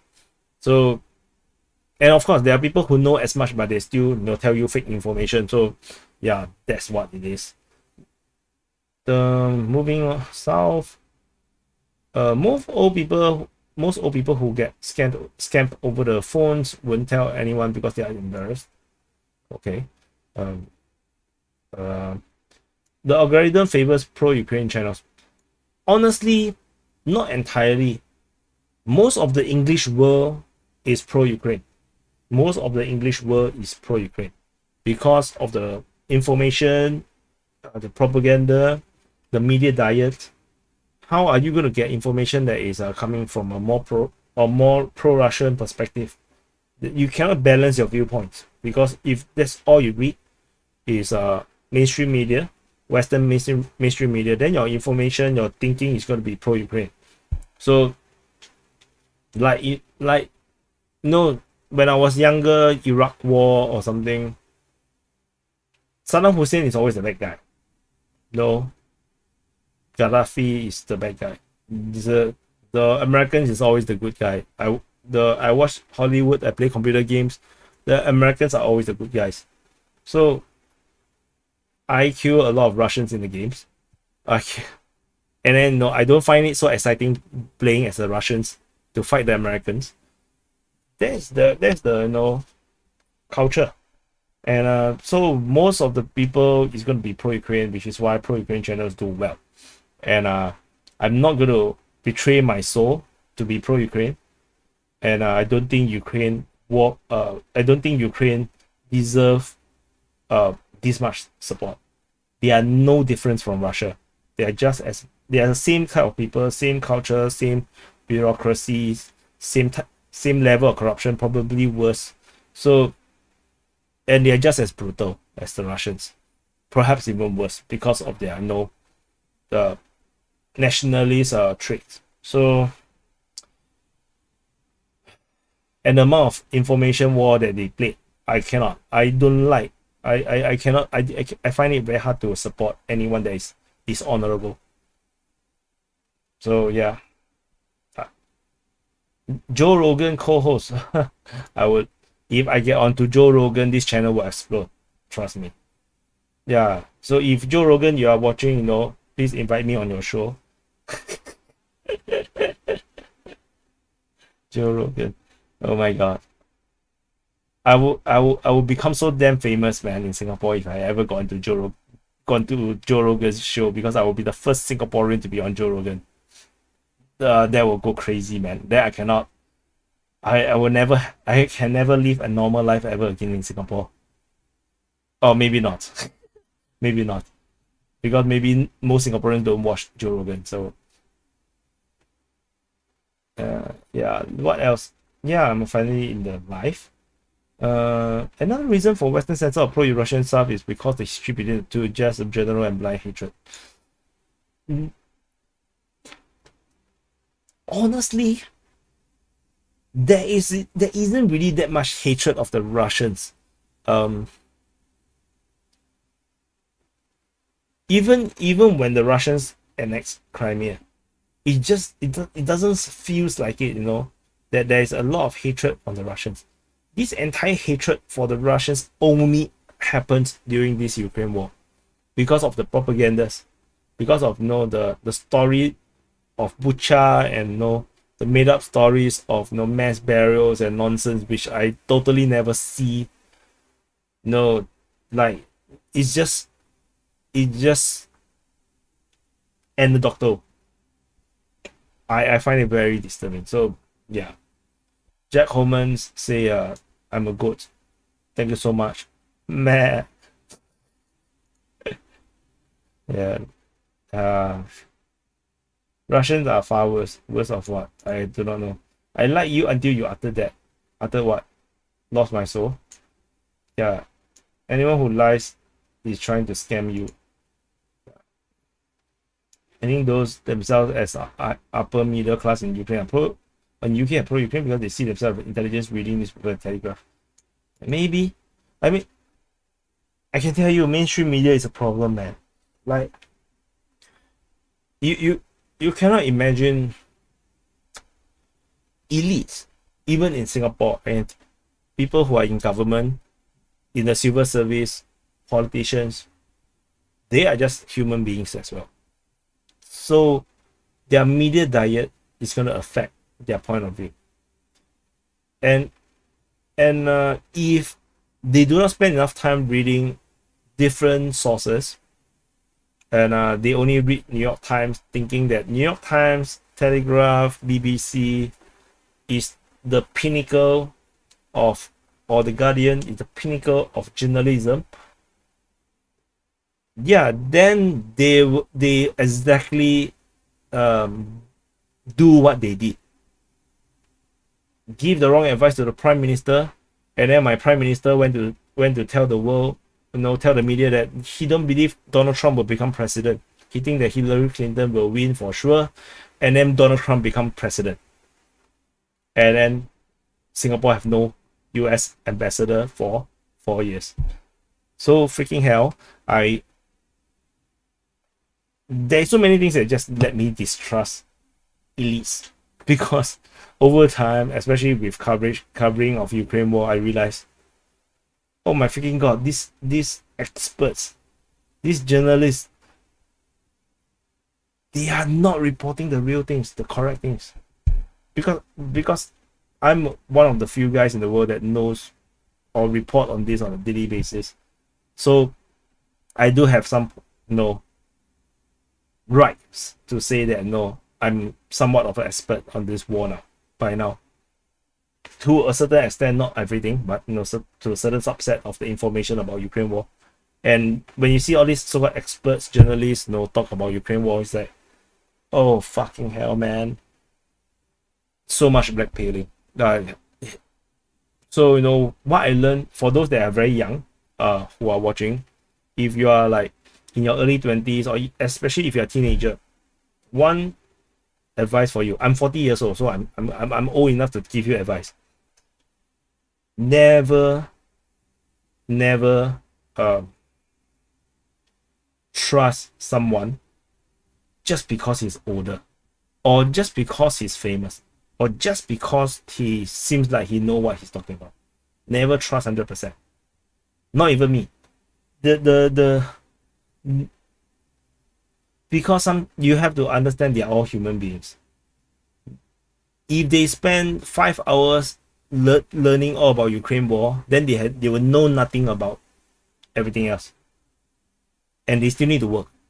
Most of them are very, very busy, especially the politicians, which is why the politicians always seem rather stupid, because they are so busy. Every day they just shuffling around events to events to events.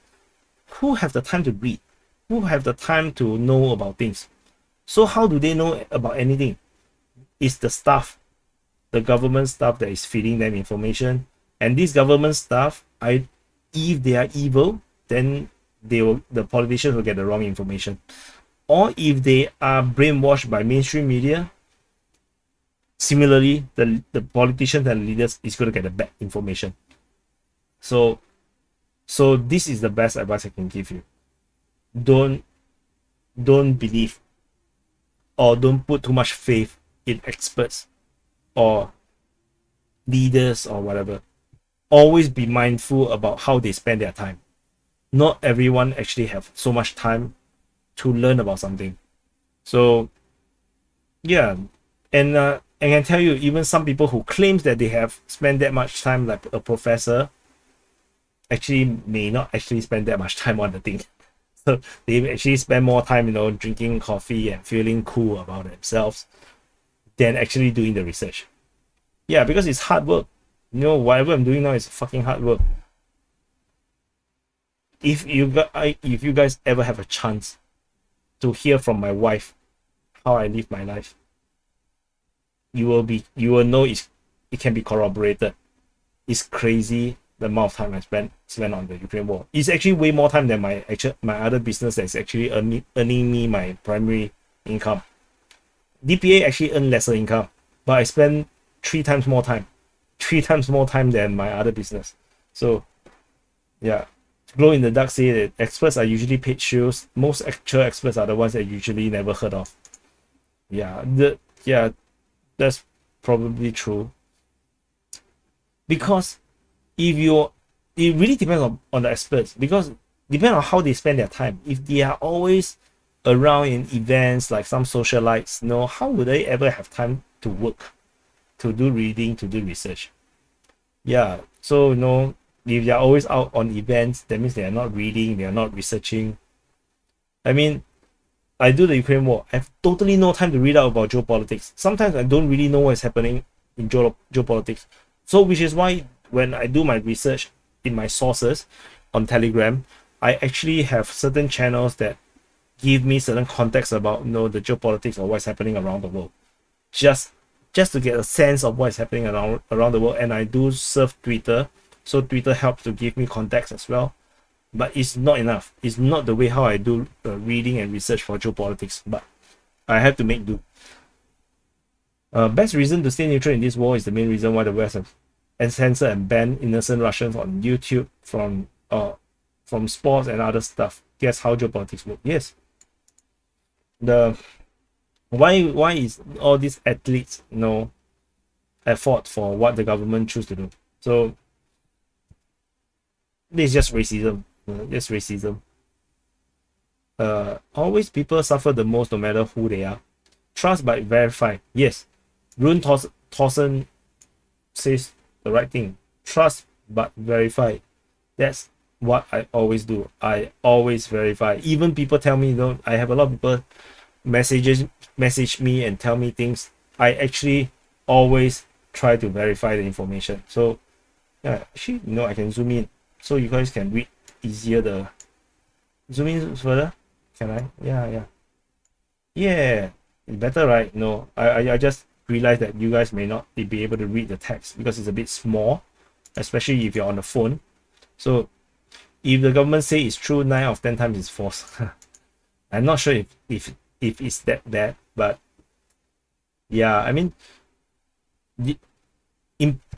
okay, so unrelated to Ukraine war, another piece of advice: never neglect politics in your country, and never lose faith to the point that you don't believe your vote counts.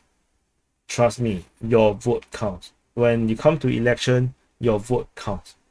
So never give up, because the entire game by those establishment is to make you lose faith in the election, to lose faith in the system, so that you will not go and vote.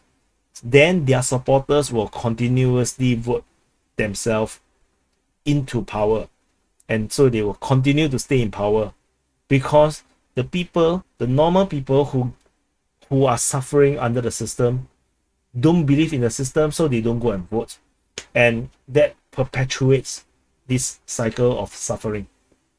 Don't underestimate your votes. I was about to send you money until you denied the Bucha massacre. Since when I denied the Bucha massacre? I just say that Bucha was used as a propaganda too, but I do not believe there is that many massacre all across Ukraine, because if there is you are not going to see only in Bucha. It's going to be everywhere. Literally, there will be way more content that they will be sharing. The fact that they don't have means it doesn't exist. And when they point out, the mass grave in Liman, or in Izium, I can tell you it's nonsensical.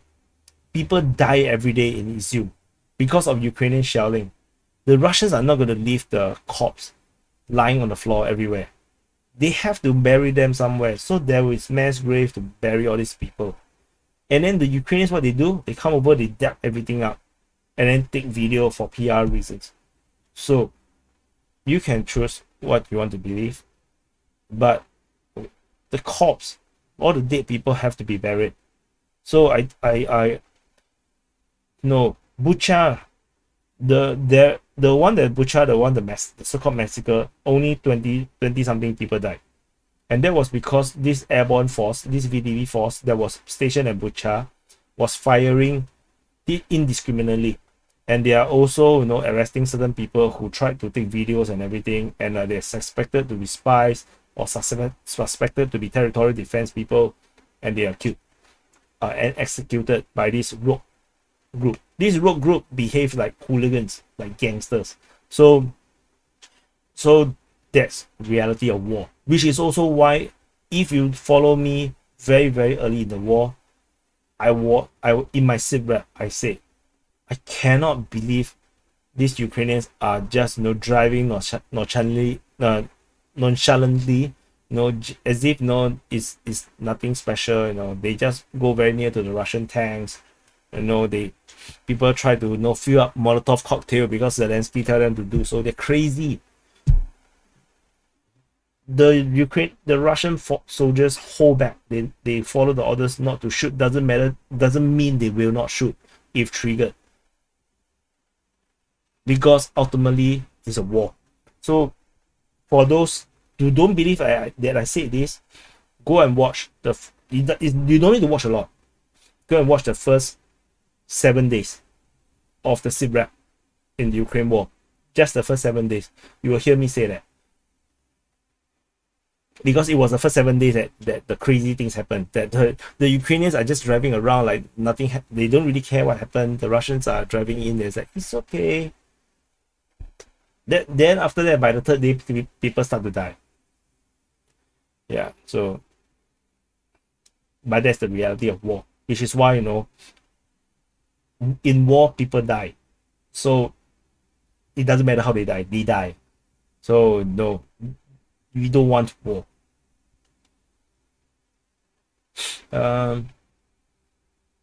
Grego, thank you so much for the super sticker. Thank you so much. Guys, if you really want to support, go over to the Patreon and or Coffee or Locals. There's a simple reason. If you, I highly appreciate all this super chat and everything, but YouTube do take 30% of whatever you give me on YouTube. So if every super chat, super sticker, I only get 70% of it. So I just want to let you know, so that you will find you maybe you will have better ROI, return in investment, if you support me on Patreon, or, you know, on Locals. So that, you know, I just want to let you guys know. I mean, the super chat, all these things, I highly appreciate, really. Just that I didn't need to let you know that only 70% of the money will go to me. 30% will be taken by YouTube. So so you guys should throw out more super chats to DPA so he doesn't have to worry. Like I just said, like, the best is Patreon. I can tell you why. Because the more powerful the Patreon, or Locals or whatever, the more bargaining power I have with YouTube. Because YouTube is not taking me seriously sometimes.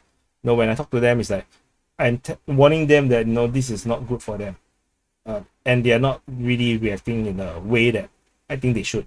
So which is why, you know, I did tell them, no, you don't want to walk the path of Facebook. You don't want to walk the path of Twitter. One day you will regret because you're just an employee. No, but no, there's nothing. The bureaucracy is just too bad in YouTube. The craziest early war footage I got was a couple and a girlfriend drive by throwing a Molotov cocktail on the Russian convoy. The armor of the BMP3 deflects. Yeah, I think I saw that one. Yeah, I think I saw that one. It was quite some time ago. That was a bit weird. Ever thought of any public funds to run the channel, like PayPal donations? I mean, I have PayPal, but like I said, if you are supporting via Patreon or Coffee actually basically is just PayPal. Coffee actually, when you donate in coffee.com, ko-fi.com, the money comes in as entirely as a PayPal payment. So I do not know how they earn money for Coffee. They're supposed to have some kind of rate, like deductions, but I do not know where they deduct it, so I'm not sure. But yeah, but you know, because if you subscribe as a, you know, returning member, like a monthly thing, it's easier for me to give you content, because, you know, because of how the system works within Patreon. Is like if you're a member, then there's a kind of access, and then with the access I can actually give things. So this is the reason why, but I also don't want to like discourage people from doing super chats and everything, because it is a means of thanking me, and I really appreciate it as well. So yeah, but the best way is always go to Patreon and all these things to support. Especially if you give $10 on Patreon, you get the access to the map, at least for a month. Yeah. Patrick Lancaster filmed a video from Soledad today, and there was like 5 civilians left in the city. Imagine you have to live there. What the fuck? I think there are 5 civilians. I'm not sure. I didn't watch Patrick Lancaster for a long time. I actually donated to him once, as representing DPA. Most people have been evacuated. These people who don't want to leave Soledad, are just people who are really stubborn. They just want to stay around. There are always people who are like that. I mean, there are still people in Bakhmut, until they got evacuated by the Russians. So yeah, in war we have a lot of crazy shit. I'm quite sure a lot of civilians die just for staying around. I mean, even Marinka, oh my freaking god, there was like one of the reports, a few months ago, or 1-2 months ago, or 3-4 months ago, talking about civilians in Marinka. I was like, what? Marinka is literally the front line for like the entire war. I cannot imagine even any civilians to be living over there. So yeah, so Ukraine has successfully shipped ground for offensive. First scared Russia about massive offensive. First scare Russia, then confused Russia, say weak offensive, then panic of deep drone attack, partisan attack, now leopards. Oh, that's some very hard to read English. The Ukrainians are prepared for, as far as I can tell. Of course, you can also go and watch the latest video on the Ukrainian offensive. It looks like the main push, the main attack of this, the counter-offensive that everyone is waiting for is going to be in Zaporizhia. The amount of information from pro-Russian source having intel on Ukrainian activities is concentrating mostly on Zaporizhia. 100%, the Ukrainians are going to do an offensive across all the fronts at once, but the main push is likely to be Zaporizhia. So yeah, yes, do DPA merch. Put the DPA Sigma guy on a shirt and sell DPA patches. Yeah, actually, I have a few ideas. I want to sell the patches. I want to sell the beret, the red color beret, the super chat beret with the DPA logo. The shirts, all sort of things. I have so many ideas. I just have to wait until the right time. Now is not the right time. Now, if I do merch, I don't think we have enough people to support. If you just look at the open mic supporters, you kind of have a gauge, what the number of hardcore fans DPA have. So merch is still some way away, some way away, I think.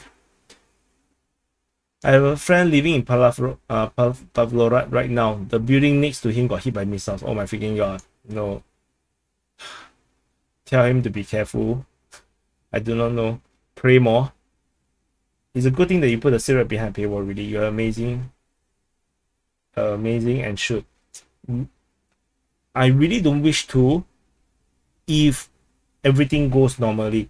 The same thing for the mapping. The mapping was behind a paywall also because of this demonetization, and the income that happened in December. December income fell by quite a bit, and then I got frightened because it's like, if this becomes a trend, I cannot continue the reporting of the Ukraine war in a way that I was doing. So after I put a map, a lot of people come and support in the Patreon, and that give me the cushion that I needed, and that really makes big difference. So I don't really wish the SITREP to be behind the paywall, but I'm just reacting to YouTube.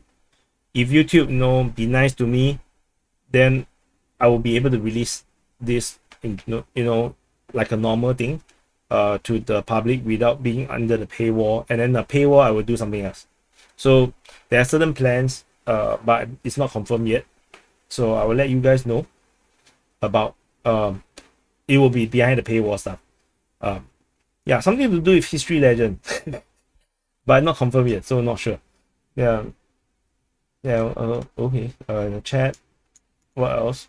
What kind of number of truths are we talking about in Marinka? It's been so long without success.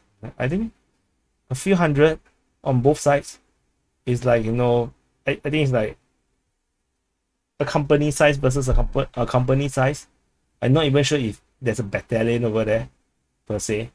What if they attack Belgorod? Pick up popcorns. Just take popcorns. You're gonna have so much fun if they attack Belgorod. It'll be very sad for the people in Belgorod, but for us watching this like a football match, yeah, it will be very interesting to report on this. At least something new, something different. But they might go towards Fetterway or Spurney because everybody's talking about Zaporizhia. If you watch my other video, if you watch my secret plan of the Ukrainians, where is it? Secret plans of the Ukrainian. This one. Analysis: how could Ukraine win in Bakhmut? You would probably see me talking about the Sivers front, the Ukrainian offensive to appear actually in the Sivers front, and then they break downwards south, around south of Spurney as the upper, the northern flank. So Zaporizhia, they were definitely going to try. They have gathered so much forces over there, and they will be going for the Zaporizhia nuclear power plant as well. Yeah, reliable source told me that there is a Forbes article about the competition of the 33rd Mech Brigade. They have 32 Leopard 2 and Max Pro. What do I think? You don't really have to look at a Forbes article. This information is actually within the leaked document. So the leaked document actually had that. Do I really want to go through that? Nah, not now. I'm very tired now. Actually, you can see my face is actually I'm getting very tired. So it's 1 a.m. right now. So, I have been talking about for 2 hours. Crazy, man. I didn't even know. It's been 2 hours. Thank you for your updates and your objective. YouTube is full of Ukraine propaganda. I mean, it sells, so no.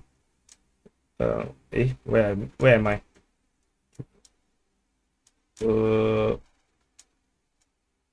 I lost.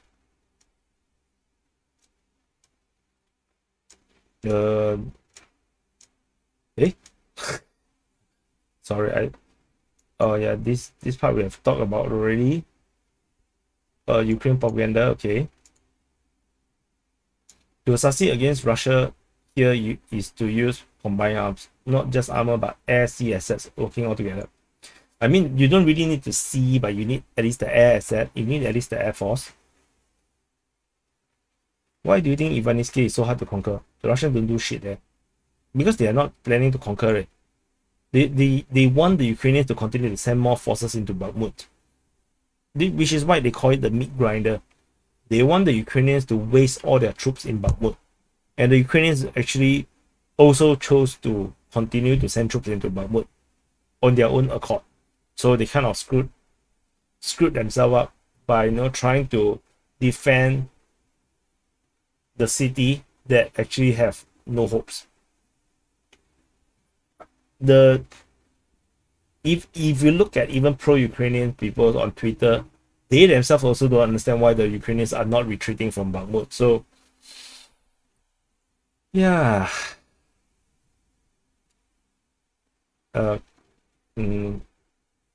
Yeah, okay, so thanks, Wyatt. Go to bed, bro. Yeah, it's actually 1 a.m. now, so I'm like, I'm surprised it's 1 a.m. I didn't know that I speak for 2 hours, which is why I feel like I'm losing my voice.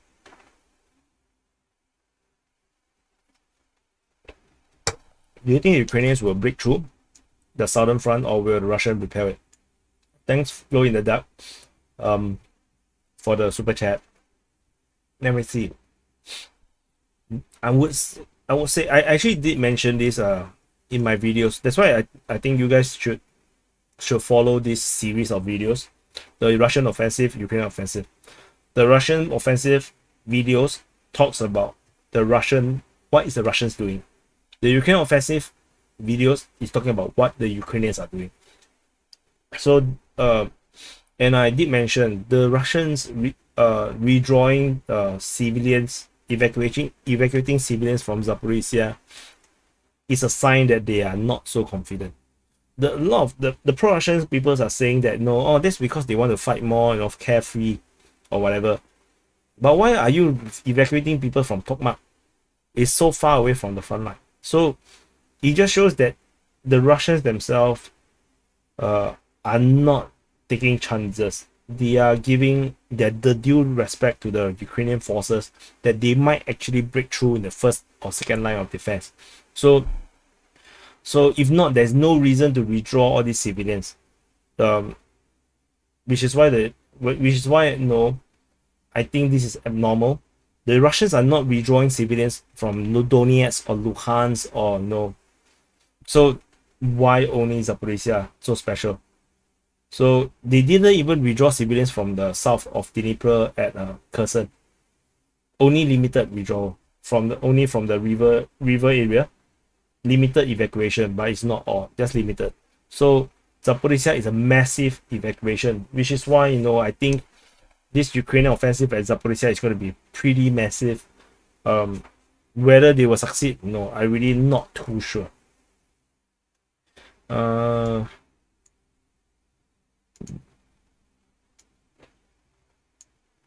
Do you think that after securing the territory of Ukraine, will Russia keep pushing west?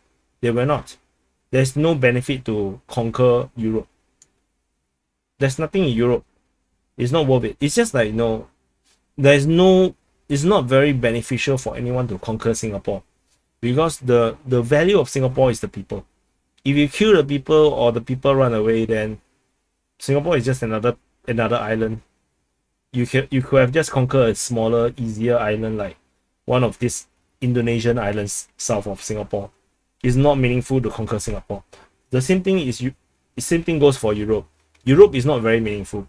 The land is not very good for planting per se. Russia have unlimited amount of land for agriculture and everything. So there's no meaning in conquering Europe. So yeah, it's just not meaningful. Rigozin might make the video still drama. That is possible. Sly, thank you so much for the super chat. I'm from former Yugoslavia. And I told a few Ukrainians a few years ago to be careful not to go to war with Russia because casualty will be high. The Ukrainians don't care, because just like everyone who are pro-Ukraine or be it pro-Russia, people can be pro whatever because it's not their problem. Like, the Americans or the British or the Germans or whoever that is pro-Ukraine right now, they can talk about the Russians are going to be defeated, just wait till you see the Leopard tanks, I go on the offensive, or all this nonsense. The reason they will say all these things is because they themselves are not going to the front line. Their relative or friends will not die in this war, which is why they are so bullish about it. If you go to have big sacrifices, having friends and family dying, then you will look at this very differently. But even that, many of the Ukrainians still very bullish. They do not know what they are dealing with. The Russians have tremendous potential to do more. Whether they will or not, I do not know, because I do not know how bad is the corruption, how bad is the bureaucracy, but on paper they still have tremendous potential to do more. The Ukrainians have already exerted everything. Whatever they have now to do the offensive is totally new, totally build up new battalions, you know, reinforcement, new equipments from NATO. So, you know, yeah, I'm just saying for a fact. Even for the for Vietnam War, I would have never ever say North Vietnam will win the war. I will always say United States will win the war. Stop. The Korean War is the same. I will say that, you know, the UN forces backed by the United States is likely to win the war. But in the end, it's all the Korean War is a stalemate. Vietnam War, North Vietnam War. No. Similarly here, I would just say the obvious power that is more powerful is likely to win the war, which is Russia. So it's not a pro-Russian thing. It's just, no. I just say it as it is. Yeah, I miss. Why did Russia even start the invasion? I know it's for like NATO stuff, but do you know anything? Yeah, it's for like NATO stuff. It really is because Ukraine has become way too anti-Russia to the point where these super anti-Russia countries have way too big a military, which is why demilitarization is a thing. Which is why demilitarization is part of the objective, because Russia do not want a super anti-Russia country with a massive military to be beside them.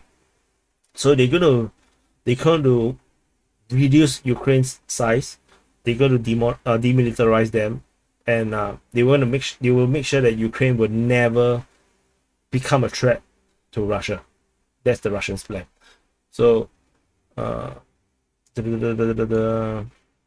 should go well-deserved sleep. Yeah, I'm getting a bit sleepy already. So I just want to like get to real time. Most important event is the downing of Kinzhal missile, apart from the coming counteroffensive. I'm not even sure if the downing of the Kinzhal is even a real thing. I cannot even know for a fact. So blah blah blah blah blah.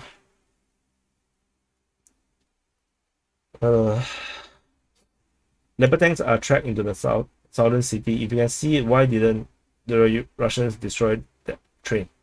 Because you see, the information is from the source of Ryba. When Ryba received that information, we do not know when that happened. So maybe that photo or information may be days late.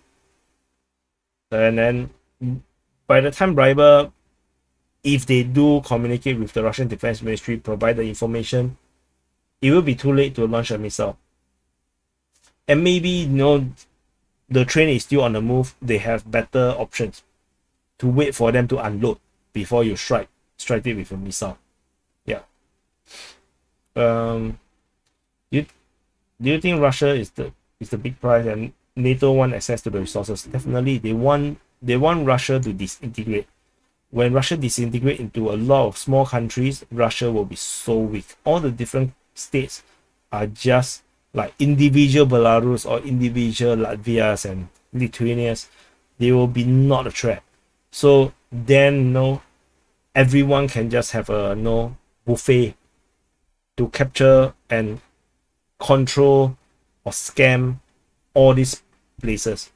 Ukraine is just one of them. Ukraine is like one of these regions in Russia where you know, the Western capitalist evil scammers, you know, literally cheated the Ukrainians of all its resources. So which is why Ukraine is one of the poorest country in Europe, if not is the poorest country in Europe. So because all the money and resources just go out of Ukraine. So they want the same for the rest of Russia.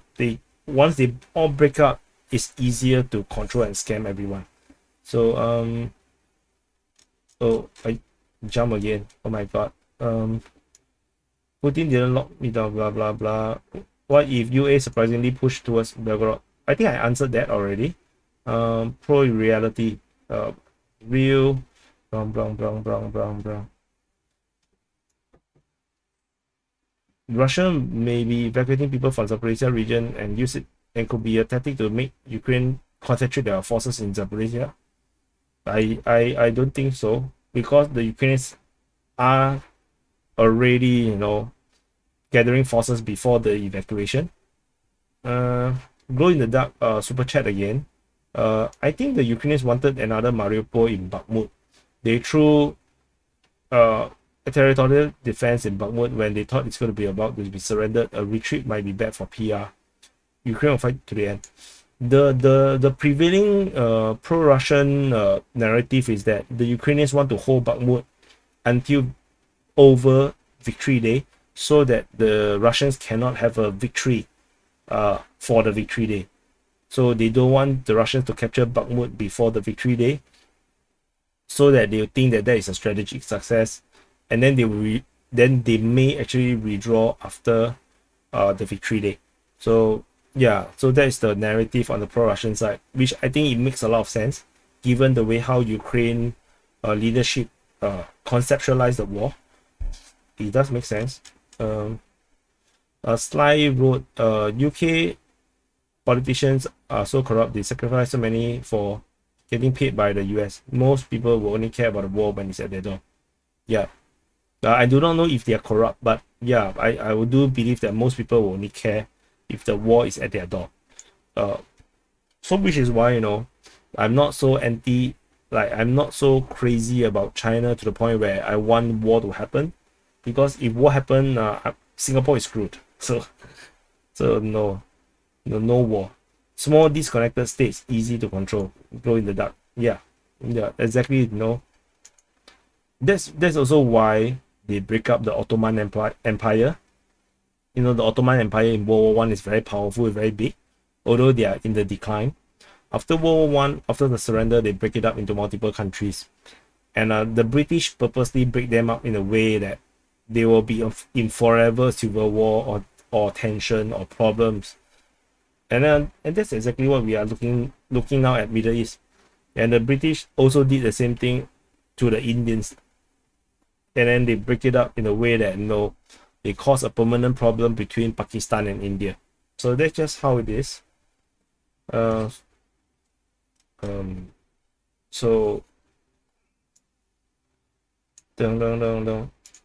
I think they shut down a Kinza because they shut down a Bayraktar. Yeah, maybe. Mrs.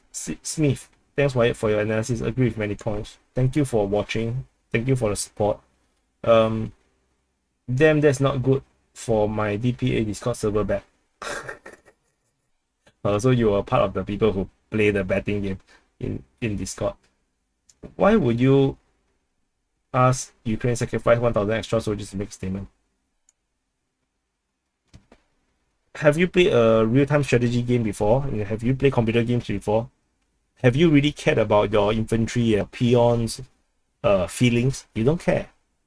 They are there to serve a purpose. If you send a soldier to do a reconnaissance to see where the enemy is, you are expecting that person to die. That's just how it is. War sucks. When I was in the military, no, we were trained how to do combat patrol.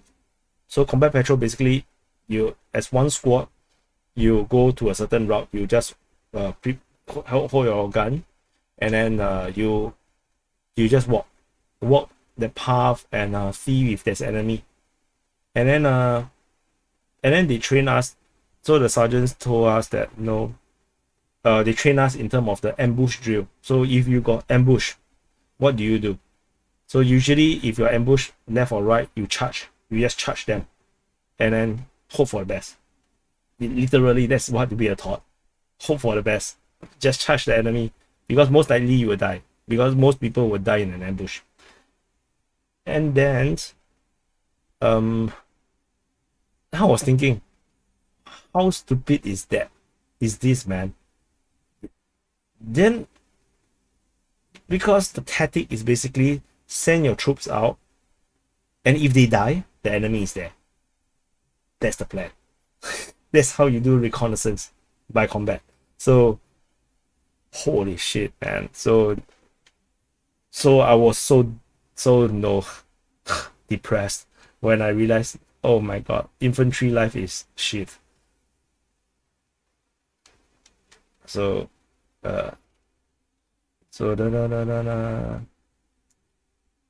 Bozo kept telling me collab, collab, collab. Yeah, I know I will do collab.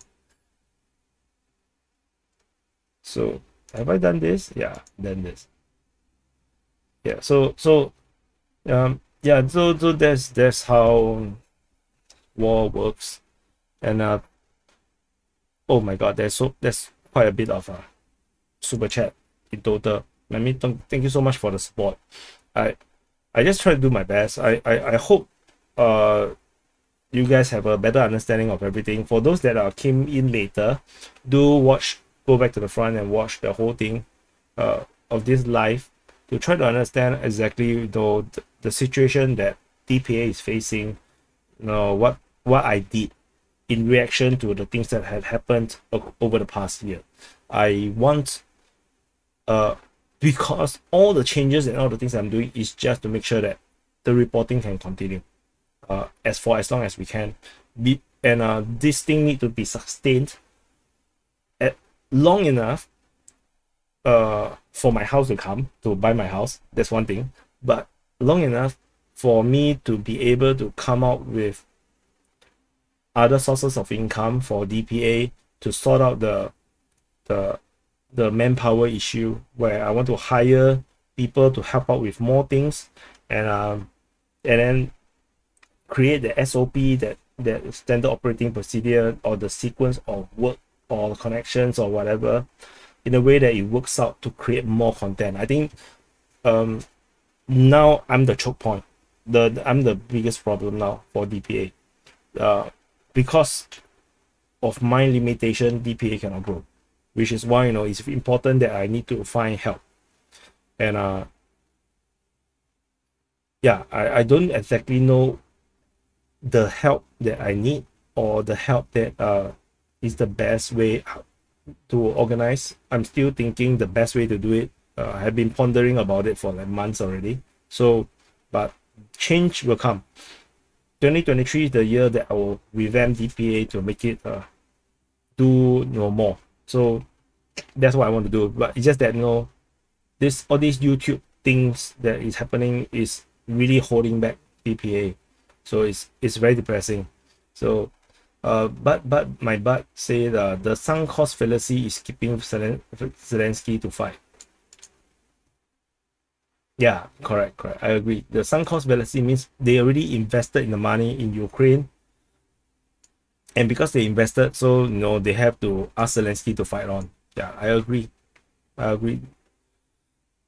so big whack 3-way kiss on TV. Yeah, you can just use AI to do it. Yeah. Thank you, Bozo, for the hearts.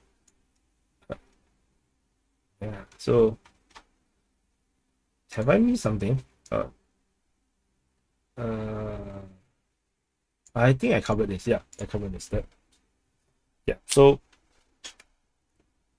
hi Sergio for coming in just as I'm about to leave.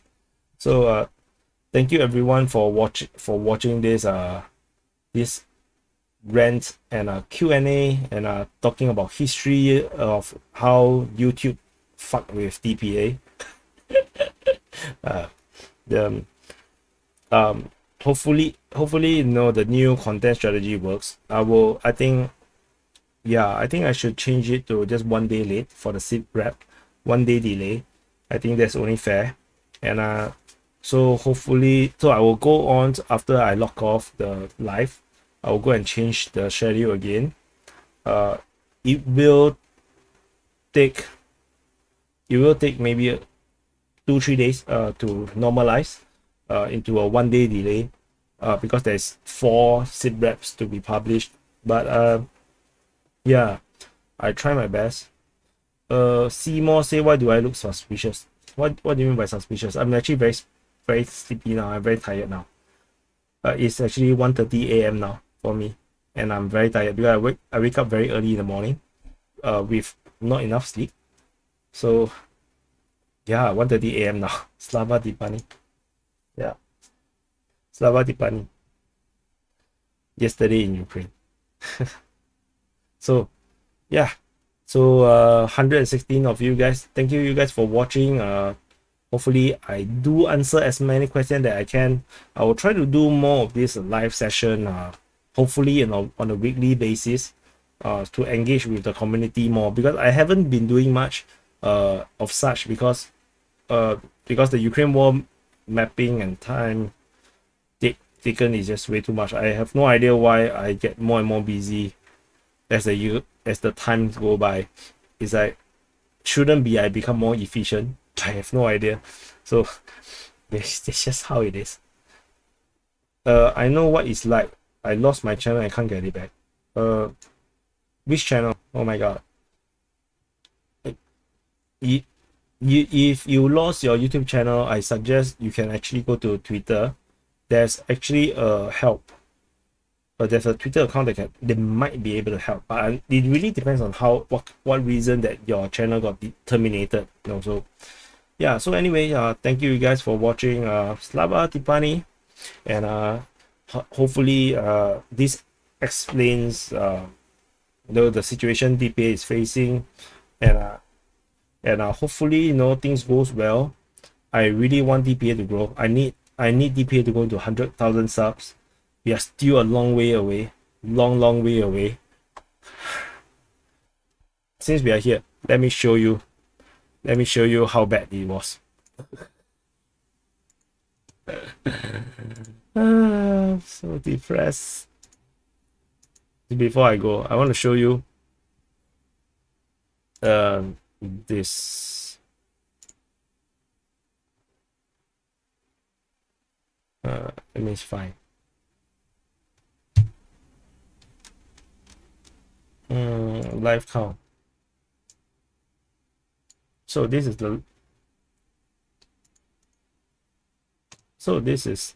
28 days. So let's go for 265. No, I think I need to go lifetime. So yeah, then I can zoom in maybe. So you can see this is when Ukraine war started, and then it grow. So imagine this is end of Feb, right? So March, April, May. See, 30,000 in 3 months. April, March, April, May. Yeah, 3 months. 3 months, 1 month, 10,000 on average. Then in June, it reached around 40,000 around July, and then it got stuck. It took a long time to grow, and then it continued to be very suppressed. From 40,000 is around August all the way to 50,000. August, September, October, November, December, 5 months to get 10,000. That is the suppression. And you can see that in this graph, you can see the shape of the graph is just not natural. No channel. The channels are not supposed to have a graph that look like this. So, you know, yeah, there is the reality. It was probably much worse. So anyway, yeah, I just thought that this would be something interesting to show you. Yeah, I just want to show you that it's real. That shit is real.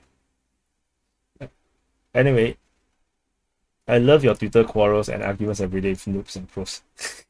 Yeah, I just like to troll on Twitter, but yeah, I just can't stand people who are hypocrites or, you know, not polite. Anyway, I cannot anymore.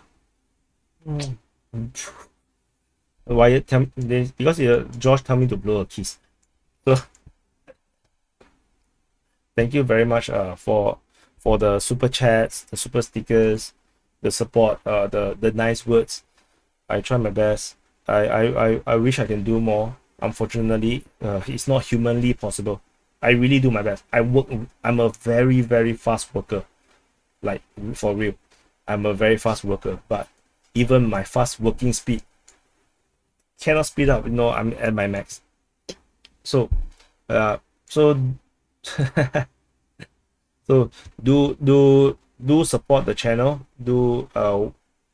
And yeah, that's all I can say. You know, DPA ultimately only exists and succeed, and you give me a revenue source or a way to live my life, to feed my family because of your support. So yeah, NGS, super chat to support your work. I will join your Patreon. I really appreciate your analysis. Everyone who cares about reality should support. Thank you so much, NGS. NGS is like the one of the biggest supporter on YouTube for DPA. On open mics, he always throw money at open mic live chat. No, I super appreciate. So for those that really want to support, you can actually become a patron. Right? I'm not trying to sell the patron. I'm just saying that you could, because I will appreciate being patrons, because that is more predictable than super chats. And super chats, YouTube do take 30%. If you don't believe, you go and Google it yourself. It's real. The YouTube will take 30% of your money. So yeah, if you don't want to feed YouTube, yeah, then yeah, Patreon or coffee or locals is the way. So thank you guys for watching. Yeah, I cannot already. I'm very tired. I cannot go on anymore. So it's been 2 hours 36 minutes already, the live, and hopefully, you know, many of the people will watch this and understand DPA's situation. So I will go to put the outro, because you guys seldom see the outro. And thank you for watching, and thank you everyone for the support. Thank you for the super chat. And I'll wait for the NGS live chat to finish running.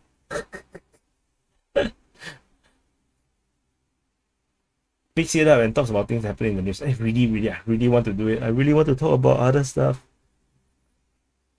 By 33, it will be a global war. You'll be crazy about this. What makes you think that Singapore will still be around by that day? Maybe, you know, there will be like a nuclear bomb on Singapore and then I will be dead. So thank you everyone. Thank you everyone for watching, and I'll see you in the next update. Defense Politics Asia is a Singapore-based geopolitical and defense news media come think tank focusing on Asia from an Asian perspective. We try to provide insights on complicated issues and cast spotlights on underreported stories to give a voice to those that would otherwise not be heard. You can find out more geopolitical and military news, as well as in-depth opinions and analysis on www.defensepoliticsasia.com. To support our work, you can subscribe to our YouTube channel here, or you can become a patron on our Patreon at patreon.com/defensepoliticsasia and get access to exclusive content while be a part of the people that shapes the future of this unique platform. Please remember to press the like button and subscribe to our channel.